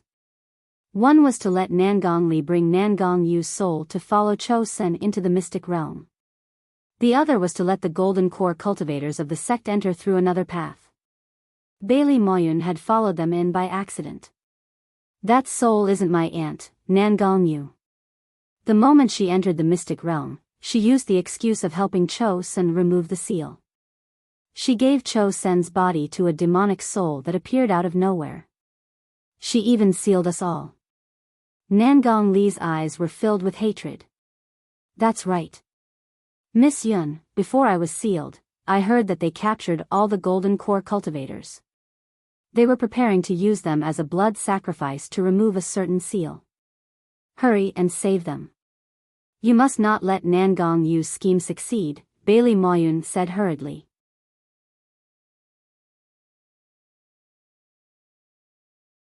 Chapter 546. Looks like this was all a trap set by Nangong Yu. She's been planning this for a long time. Nangong Yu and Cho Sen were probably controlled by the demon as soon as they entered the secret realm. Nangong Yu and the others are either after your divinity or clues about the catastrophe. We have to find them as soon as possible. Zi Shang was very uneasy. Although Yunjioga swore that no one could break her seal, Nangong Yu had a strange background. Who could be 100% sure that the seal was safe? Have dummy and military advisor investigate immediately. Hopefully we can find clues about their departure. But Yunjioga felt that it would be difficult. Nangong Yu was obviously a very cautious person. Miss Yun, I had Xiao Tao and Xiao Ying keep an eye on them before I was sealed. If you find them, you should be able to find Nangong Yu. Bailey Moyun forced himself to stand. He felt dizzy after being sealed for so long. Nangong Li's face was pale, and he was also very tired. He almost fell on Xiao Chao when he stood up. If Xiao Chao had used her magic to support him, he wouldn't have fallen to the ground. Is there any use in having them watch Nangong Yu? Yunjioga frowned. Xiao Tao and Xiao Ying's levels were very low. How could Nangong Yu not notice them? The two of them awakened a new ability after entering the secret territory. They can absorb the aura of death and wrap it around their bodies without being discovered. Furthermore, Nangong Yu has never taken them seriously, so they've managed to hide themselves very well, Nangong Li explained in a hoarse voice. That's right. We're only in the Foundation establishment realm. Nangong Yu was very lax at first, even treating us as companions in front of the gnolls. Originally, we wanted to endure it and find a chance to escape, but Nangong Yu was too vicious. She used the food of the beast men to spread her demonic aura, wanting to turn those pregnant women into magical creatures. We couldn't help but argue with her, and we were sealed in the crystal coffins. Bailey Moyun sighed. It was all his fault for being too impulsive. Fei Fei, can you summon Xiao Ying and Xiao Tao? Yunjioga lowered his head and asked Fei Fei. He was originally a mother gu and had a strong control over all gu in the world. I'll try. Fei Fei landed on Yunjioga's shoulder and closed his eyes to feel. Soon, he felt a familiar fluctuation. They're in the east, not far from us, Fei Fei said, opening his eyes. Let's go. Zi Shang immediately turned and left. Yunjioga was about to leave with Xiao Chao when he saw that Nangong Li and Bailey Moyun were on the verge of collapsing. He gave them 2 more blood radishes and said, this can replenish your spiritual power. You guys rest first, I'll send someone to pick you up later. Bailey Moyun and Nangong Li knew that they would only be a burden if they followed, so they did not force themselves. Yunjioga quickly left with Xiao Chao. They saw Zi Shang standing at the door and talking to the military advisor. When he saw them, he said, I've already told the military advisor to take care of Nangong Li and Bailey Moyun. Leave the rest to them. Let's hurry and chase after Nangong Yu. "A woo." I was ready. Dummy shouted from the side. "All right." Yunjioga nodded and sat on Dummy's back with Zishang and Xiao Chao. The group headed east. Fei Fei had been searching for Xiao Tao and shouting with her eyes closed the whole time. Then, she gave them directions. After flying for about an hour, Yunjioga suddenly felt that this scene was somewhat familiar. This is the place where we dropped when we first entered the mystic realm. Zishang's memory was better than Yunjioga's. He pointed to a small hill in front of them and said, "This is where we met the leopard men and the lizard men." "That's right, this is the place." Yunjioga also remembered. Could there be a reason why Nangong Yu moved them here? Xiao Tao and the rest are right in front. Fei Fei directed Dummy to fly forward for another incense stick's time. Then, they saw a boundless forest of dead trees. The dark brown wasteland looked like a grayish-white sea. "They're right there." Fei Fei pointed to the forest of dead trees. Yunjioga opened his spirit eye and carefully observed the forest of dead trees. Other than a black deathly aura, there was nothing else. "Eyeball, can you see anything?" Yunjioga took out the eyeball from Xiao Chao's pocket. "What a fragrant smell." The eyeball stared at the forest of dead trees below with a lifeless expression. It looked like it could not control itself. "I can smell the scent of a devil's pool. Nangong Yu must have built a devil's pool below. Do you have a way to sneak us in?" Yunjioga did not want to alert the enemy. It would be best if they could sneak in to check the situation. "Yes, there are many monsters in this forest of dead trees. You just need to catch them and put them on your body to hide your scent. However, after you defeat Nangong Yu, you must give me the devil's pool." The eyeball stated its conditions coldly. "What do you want the devil's pool for?" Yunjioga looked at it suspiciously. "The devil's pool is the source of my power. If I can absorb it, I can improve my abilities." The eyeball pretended to be impatient. "Deal." Yunjioga had a good impression of this clever and tactful little monster. If he trained it well, it would be a good pet for Xiao Chao to play with in the future. But this fat eagle can't follow us in. The eyeball looked at Dummy in disdain. "Stupid beast men who can't even speak properly will only ruin the plan." "Ow!" Dummy felt that it was being despised and immediately roared angrily. It wanted to spit a string of fireballs at it. "All right, Dummy, you just wait outside." Yunjioga patted Dummy's head and fed it a few spirit pills. Dummy immediately shut up in satisfaction. "Follow me." The eyeball's red pupil emitted a ball of light that fell on the forest. A dozen black monsters were attracted over and finally knocked out. Yunjioga and Zishang jumped onto Dummy's back into the dead tree forest. The dead tree forest was dim and smelled fishy. The black monsters on the ground were all strangely shaped. They looked like human limbs, ears, noses, mouths, and other organs. Yunjioga took out 2 cloth bags and put the black monsters in them. He handed one to Zishang. "Xiao Tao and Xiao Ying are over there." Fei Fei squatted on Yunjioga's shoulder, its white wings pointing to the center of the forest. "That's where the demonic aura is the thickest. The devil's pool must be there." The eyeball was very excited as if it could already smell the demonic aura. "It smells good." Xiao Chao also clapped her hands excitedly. The demonic aura was also very nutritious to her. "If you find it, I'll give you half," the eyeball said generously. "Half, half." Xiao Chao didn't care. "Be good, Xiao Chao. Rest first." Yunjioga put Xiao Chao into the demonic cauldron and tied the eyeball with moon spirit silk. "We're so familiar with each other. Why are you still using this thing?" The eyeball was very depressed. "Before you form a contract with me, you're just a captive."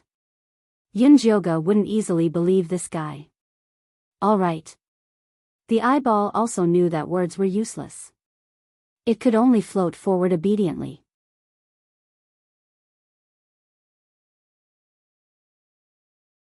Chapter 547. Yunjioga and Zishang followed behind it. The vines of the dead tree seemed to think that they were one of their own, and they instinctively avoided the path. They came to the center of the forest unimpeded and saw a dead tree that covered the sky. The tree trunk was so thick that it would take at least a dozen people to wrap their arms around it. Xiao Tao and Xiao Ying are inside this tree, Fei Fei said affirmatively. The demonic chi pool is also below. The eyeball couldn't wait to stick itself to the dead tree and inject its demonic chi into it. The grayish-white tree bark split open, revealing a narrow gap. It was dark inside, and there was a light green staircase that extended downwards without an end in sight. Just as the eyeball was about to fly in, Yunjioga pulled it back. Aren't you afraid that there are traps inside? Even if there's a trap, it won't be for me. Why don't you let me go in and help you scout the situation? The eyeball blinked its grayish-white eyelids, revealing a complicated look of struggle and frustration. Yunjioga narrowed his eyes. This fellow was a little strange. He probably wouldn't come out after entering. Unfortunately, this spirit-forbidding land did not allow the use of spiritual power, so she could not sign a contract with the eyeball even if she wanted to. Xiao Chao was still a child, so it was easy to fall into a trap by using demonic energy to establish a contract with the eyeball. Because she couldn't enter Xiao Cao's divine sense to control it, even if it was tricked, it wouldn't be aware. Then what do you want to do? The aura of these monsters will lose its effect if it sleeps for too long, the eyeball said helplessly. Yunjioga really couldn't think of any good ideas, so he could only look at Zishang. Let's go in together and finish this quickly. When Zishang thought about how Yunjioga's godhead was trapped under this tree, he felt as if a huge rock was pressing down on his chest. If something were to happen to the godhead, Yunjioga would never be able to regain her status as a goddess, and he wouldn't be able to protect her forever. All right. Although Yunjioga felt that this was too rash, he couldn't think of a better way. It was too late to summon the golden light beast men to attack now. Nangongyu might take advantage of this time to escape. She might as well barge in and take a look at the situation.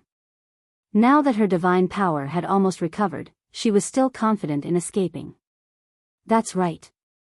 The eyeball floated forward impatiently. Yunjioga and Zishang followed it into the dark interior of the tree and walked down the green spiral staircase. The grayish-white bark closed up silently. The boundless dead forest shrunk inward like a receding tide. All the dead trees gathered on the giant tree and then disappeared. The dark brown land was empty, as if there had never been such a large forest of dead trees. Although Yunjioga and Zishang did not notice this anomaly, after entering the dead tree space, they still lit up a large fireball and looked down vigilantly. He saw that the forbidden area of the spiral staircase was a piece of flat ground, and he could faintly see the golden light flashing. It's that golden tree. I can smell the scent of godhood. Yunjioga said excitedly. Xiao Tao and Xiao Ying are beside the golden tree. I see them. Fei Fei flapped its wings and flew forward, but it was caught by Yunjioga. Don't act rashly. This is the enemy's lair. Can I jump down from here? Zishang looked at the distance between the spiral staircase and the ground, seriously considering the possibility. No, if you jump down, I'm afraid you'll alert Nangongyu. The eyeball quickly stopped him. We've been here for so long. Why hasn't Nangongyu noticed us? Did she just let the golden tree seed stay down there without sending anyone to guard it? Zishang pinched the eyeball and raised it in front of him. Maybe she's busy with other things, like dealing with those golden core cultivators. That's why she's not here, the eyeball said. Seems like you know Nangongyu very well.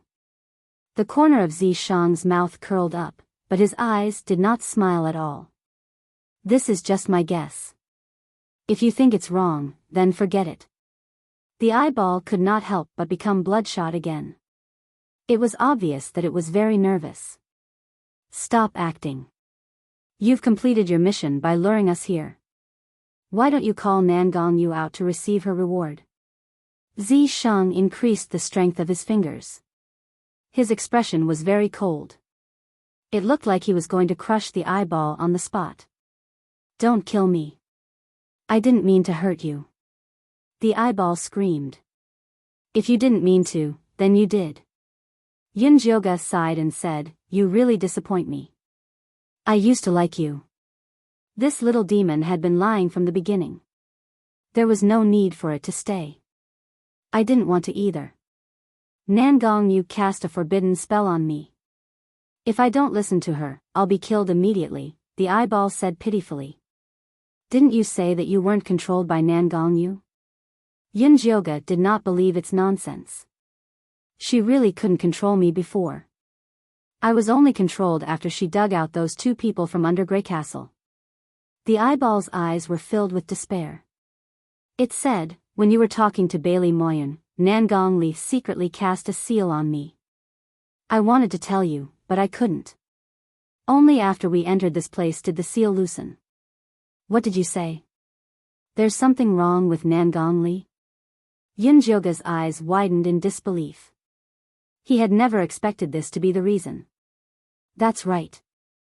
If you don't believe me, you can ask Nangong Yu. She's down here.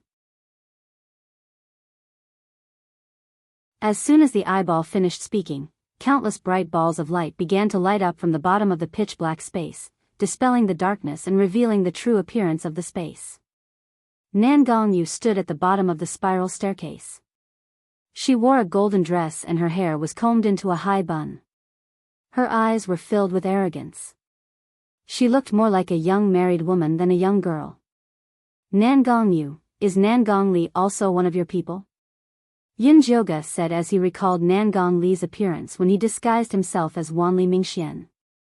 It was impossible for a person to disguise themselves as two completely different people, unless there were two different souls living in their bodies. Wanli Mingxian was most likely the mysterious demon soul. That's right. Nangong Yu smiled and said, originally, I wanted to keep him by your side as a secret pawn. I didn't expect you to be so easily fooled. It saved me a lot of effort. Master Nangong, I've already brought them here according to your instructions. Please remove the seal on me.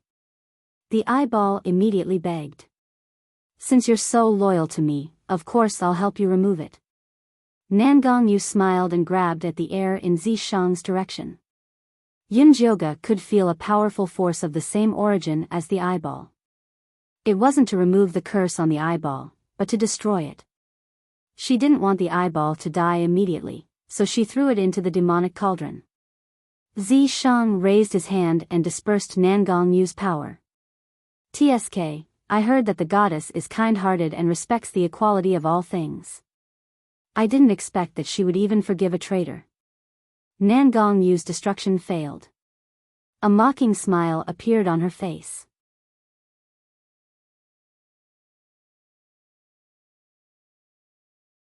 Chapter 548. Whether I'm kind or not has nothing to do with you. Where's my golden tree? Yunjioga opened his spiritual eye and saw a barrier around Nangong Yu. The golden tree should be inside. It's right here. Come and get it if you can. Nangong Yu waved her sleeves and the surrounding light fluctuated. A pitch-black demonic pool appeared on the empty ground. The black pool water bubbled, and the black mist that floated out formed the shapes of small demonic creatures. These small demonic creatures had strange shapes. Many of them looked like eyeballs with red pupils and gray eyelids. In the area where the monsters were gathered, there was a golden tree. The branches were bare and there were no leaves. Inside the tree was a man with an ordinary face. It was Li Wei. His hands were placed on his chest, as if he was guarding something. Yunjioga knew that it was the catastrophe seal she had given to Li Wei. She really wanted to rush down and save Li Wei, but she didn't dare to act rashly when she saw Nangong Yu's fearless expression. There's something strange about this space. Zishang grabbed Yunjioga's hand and scanned the surroundings. Then, he lowered his head to look at the spiral staircase. The Nether Ghost Formation. No wonder we had to take this spiral staircase. Yunjioga looked over. The golden core cultivators from the 5 evil sects and 6 righteous sects were sealed inside the black stone slabs. Their heads were full of nether forbidding spirit needles, and they were sealed inside in very strange postures. If Yunjioga and Zishang had walked down the staircase, they would have been trapped inside the nether ghost formation. I thought I would have to spend a lot of effort to lure you here. I didn't expect 2 little insects and a small demonic creature to lure you here. I don't know if I should call you stupid or bold. Nangong Yu smiled proudly and patted the golden tree, revealing Xiao Tao and Xiao Ying, who had been turned into specimens. The 2 little insects had pained expressions, as if they had suffered great torture when they were alive. You actually killed them. Yunjioga's anger soared. He raised his hand and shot an arrow at Nangong Yu. The golden arrow pierced through the air, passing through layer after layer of transparent defenses, but it was unable to reach Nangong Yu. Let my nether ghost formation play with you first. Nangong Yu clapped her hands, and the lights in the entire space gradually dimmed into darkness. Only the faint green glow of the rotating stone staircase remained. We have to break this formation first before we can find her. Zishang stomped his foot forcefully, causing the entire stone slab to tremble. Several silhouettes appeared on the long stone staircase. They all had numb expressions on their faces. They were all golden core cultivators, and they lined up densely all the way down. Yunjioga looked carefully. The few golden core cultivators at the front looked like they were from the Danyang sect. The Koryang sect was only good at refining elixirs. Most of them stayed in their cave abodes and traded elixirs with others. Their offensive power was not strong. Zishang charged forward and shattered the souls of the Koryang sect's golden core cultivators with a single punch before he charged forward like a hot knife through butter. Yunjioga followed behind him and discovered that after the cultivators' divine souls were shattered, they slowly began to reform. The souls of these cultivators were undying and indestructible, so they had to pass through the stone staircase as quickly as possible. Zishang also discovered this problem. He no longer conserved his strength. Black scales rapidly spread across his face, his hands turned into sharp claws, and his body became a dragon tail. He smashed forward with incomparable strength. Yunjioga followed closely behind Zishang. Soon, they had covered more than half of the distance, but they encountered a roadblock at the end. The slender cultivators of the 5 evil sects all played dirty tricks. They created countless traps on the flat stone staircase, and even raised one wall after another. Behind each wall, a sword cultivator from the Wuji Sword Pavilion would appear. Although they had been refined into puppet souls, their sword chi was still very sharp. More and more divine souls appeared behind them, and they began to approach step by step. Zishang's handsome face was already covered with black scales, and his attacks were getting more and more ruthless. However, Yunjioga did not relax at all. It was not a good thing to waste too much energy at the beginning. He had to think of a way to break through these walls that were blocking the way. Master, why did you throw this disgusting eyeball in? The little baby's dissatisfied voice sounded in Yunjioga's divine consciousness. You're the one. Yunjioga's eyes lit up. He took out the demonic tripod and placed it on the ground. With a pinch of his fingers, he turned it into a large round bronze tripod. Master, what are you doing? The little baby was still confused. Go. Yunjioga kicked, and the demonic tripod rolled forward. Rumbling sounds rang out. Countless stone walls were smashed, and the souls were also affected. Zishang killed in all directions. Yunjioga and the others were unobstructed. Finally, they broke through the spiral stone staircase. Human cultivators are so useless. They can only stop us for such a short time. Nangong Yu shook her head. Then, she opened her mouth and sucked. All the divine souls sealed in the stone staircase flew into her mouth. Her body made banging sounds, and she actually rose from the ground. She turned into a 3-meter-tall monster. On her pitch-black face was a bloody mouth filled with sharp white teeth. She had 6 long arms, 2 thick legs, and a long tail behind her. It was filled with an ominous smell. Demon from outer space? Yunjioge blurted out. What demon from outer space?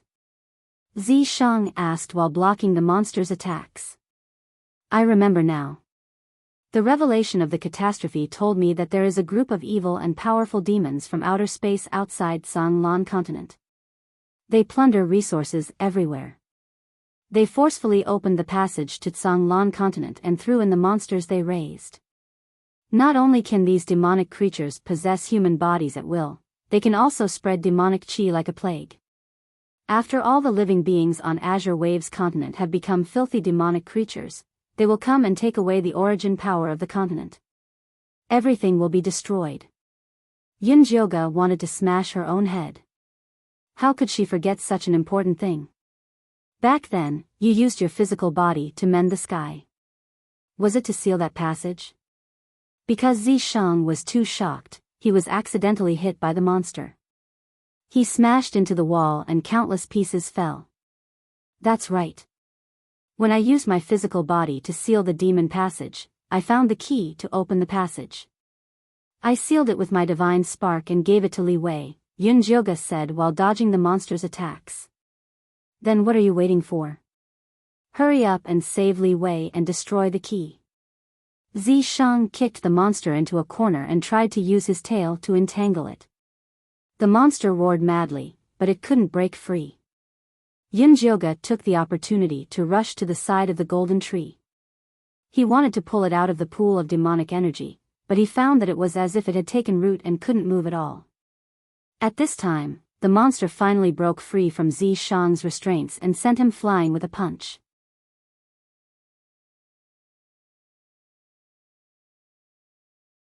Chapter 549.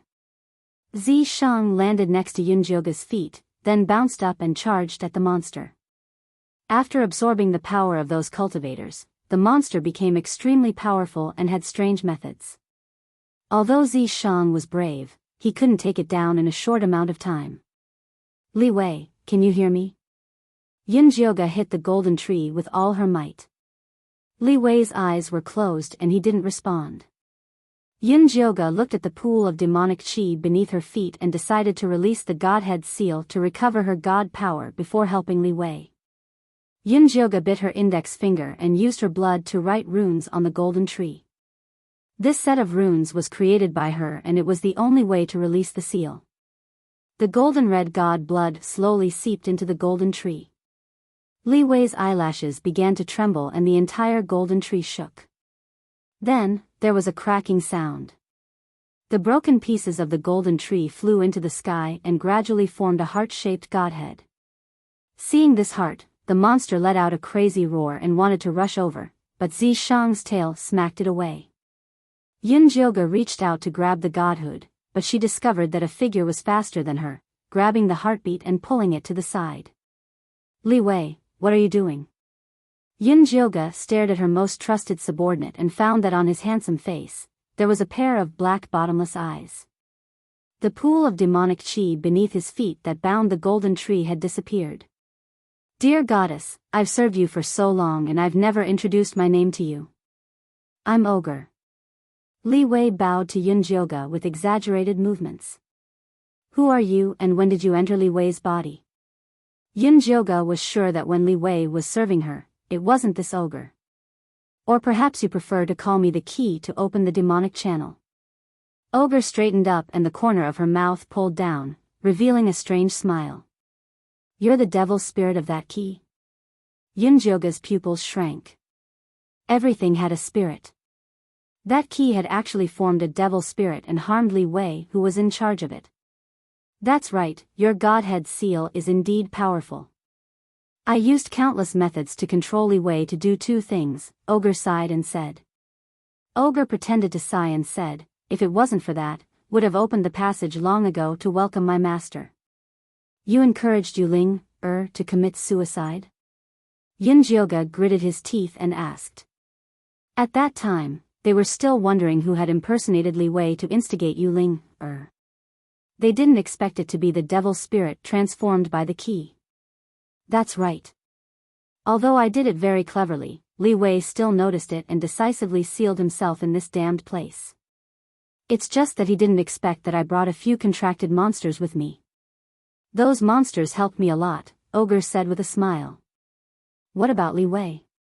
Where did you take him? Yin Jioga stared into Ogre's black eyes. If you want to seal me, you have to pay the price. Og's black eyes were calm. He's dead? Yin Jioga felt an indescribable pain in his heart. No, his soul is still sealed here. Why don't we make a deal? You open my body and I'll return him to you. Ogre pointed at his chest. There was a faint red humanoid glow there, emitting the aura of Li Wei's soul. He used the soul he sacrificed to add another layer of seal outside the key. Only Yin Jioga could undo it. Then you have to first return the godhood to me. Only then will I have the power to undo the seal, Yin Jioga said calmly. You want the godhood, sure, but you have to sign a contract with me first. Ogre played with the golden godhood in his hand and smiled. What contract do you want to sign? Yin Jioga raised his eyebrows. He already knew that the conditions this devil spirit proposed were ridiculous. Master-servant contract. I'm the master and you're the servant, Ogre said shamelessly. You, a devil spirit, want to be my master? Yin Jioga sneered. He slowly adjusted the god power in his hand and prepared to attack at any time. I advise you not to act rashly. This godhood isn't as strong as you think. Ogre squeezed the godhood hard and acted as if he was going to destroy it. At this moment, the monster that Zi Shang was entangled with was sent flying and charged straight at Ogre. Idiot! Ogre impatiently kicked the monster back to Zi Shang. Yin Jioga took the opportunity to shoot a golden divine light at Ogre. Ogre didn't take it head-on. He moved to the right, but Zi Shang blocked his path. Zi Shang clawed at his chest. Ogre's right hand expanded into the shape of a black monster's claw and clashed with Zi Shang's palm. A huge shockwave came from where the two clashed. Zi Shang retreated to Yin Jioga's side. Ogre also took 2 steps back. He looked at Zi Shang viciously and smiled. As expected of the strongest Fey Emperor on the continent.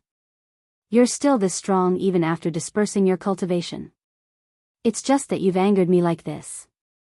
Aren't you afraid that I'll fight you to the death? With that said, he wanted to take out the godhood to threaten Yin Jioga. However, he found that there was nothing in his hand. Yin Jioga had secretly used his moon spirit threads to stick to the godhood while Ogre was talking. You dare to dream about our things? Scram back to your world. Zi Shang said and whipped his tail at Ogre. Ogre's figure flashed and disappeared on the spot like a ghost. Then, countless ogres appeared in the space.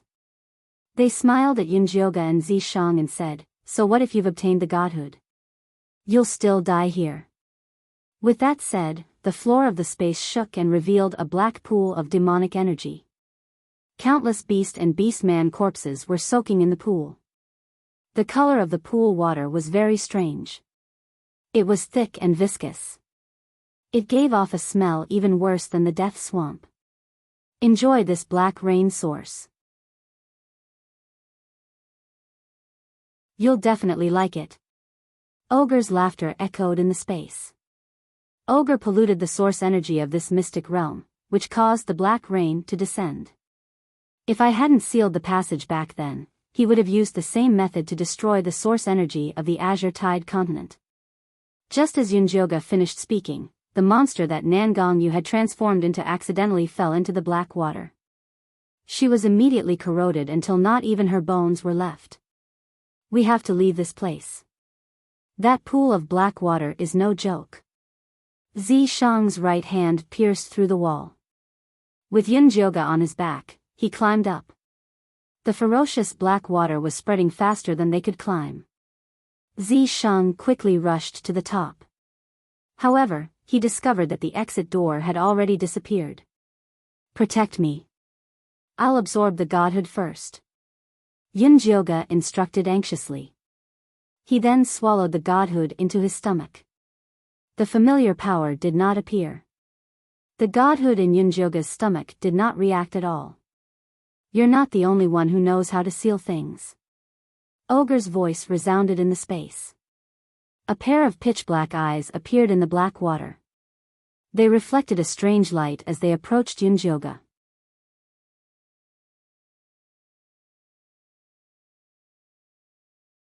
Chapter 550. Zishang moved up again and stuck close to the top of the space. He vigilantly looked at Ogre, who was lurking in the black water. The entire space was filled with a disgusting smell. Black demonic chi seeped into his body through his pores, making him dizzy and powerless. This kind of terrifying demonic chi could only be dispelled by divine power. No matter how strong he was, he had no way to resist it.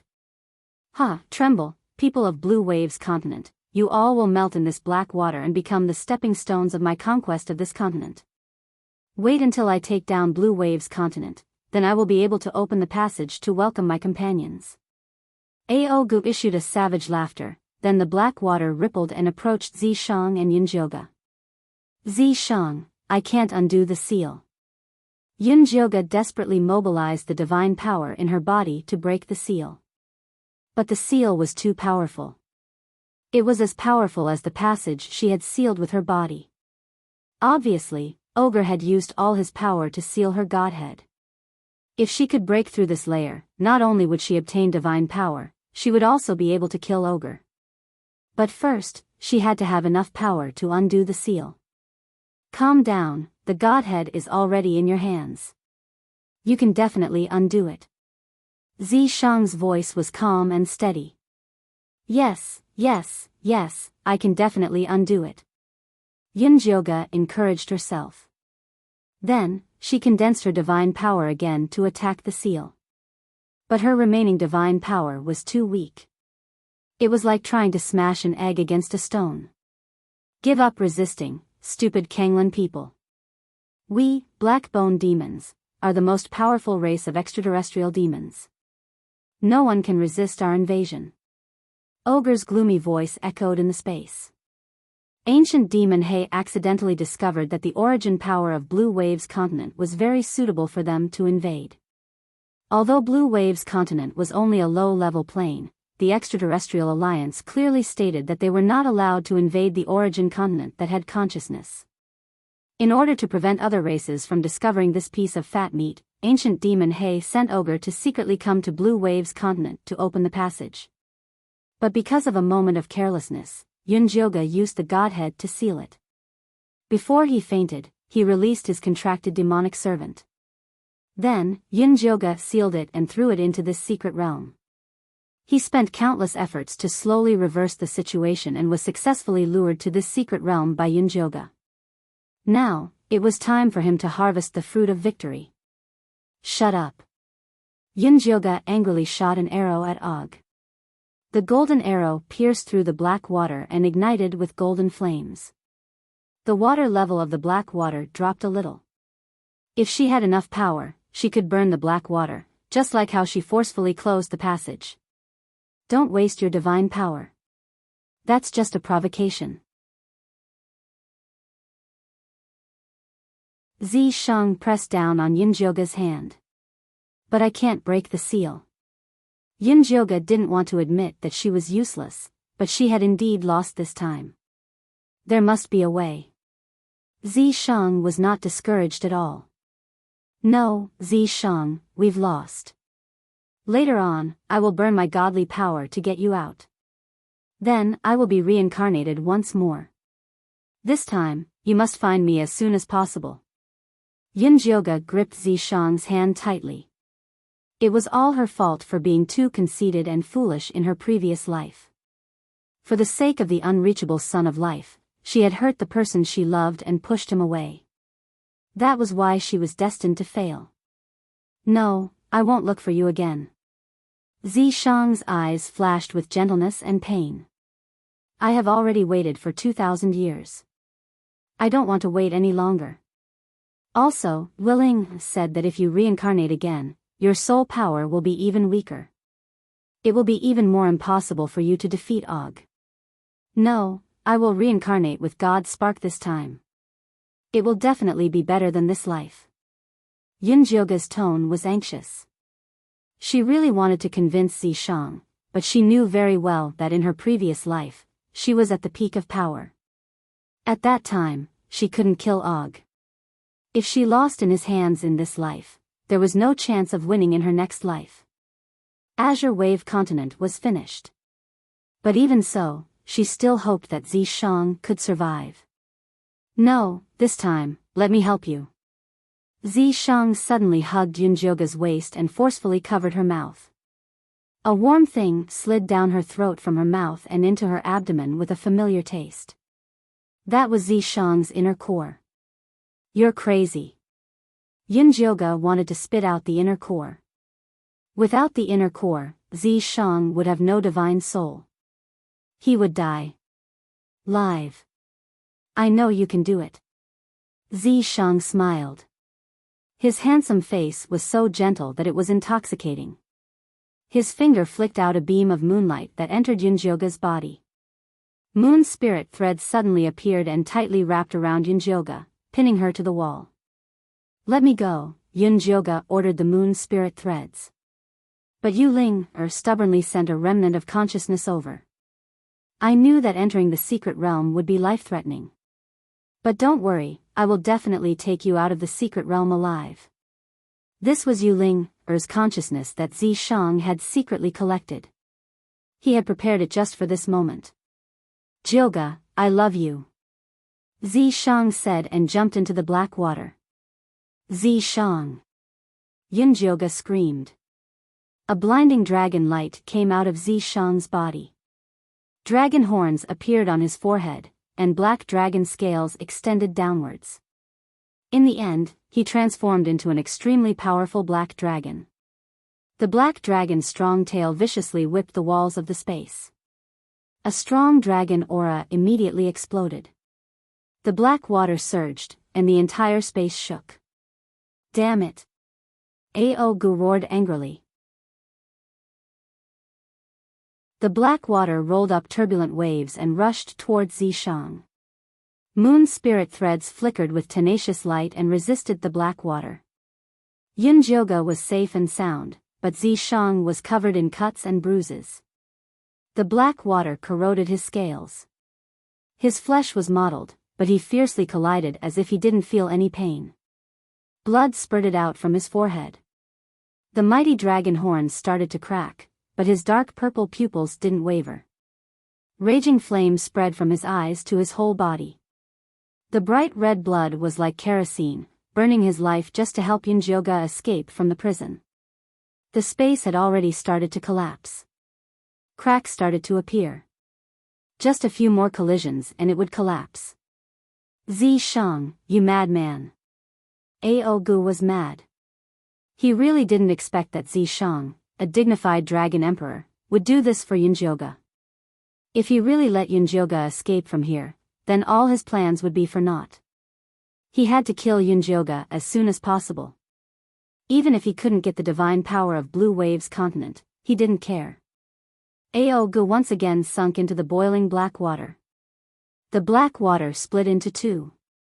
On the left side, the black water turned into a rope and firmly tied Zishang. Zishang struggled with all his might, but he couldn't get rid of it for a while. On the right side, the black water condensed into a black arrowhead. Although this black arrowhead was only the size of a fist, it condensed a terrifying aura and shot towards Yunjioga with world-shaking momentum. You're tuning into the Romantic Tales YouTube channel. Don't forget to subscribe and join us on this journey to catch the most captivating stories.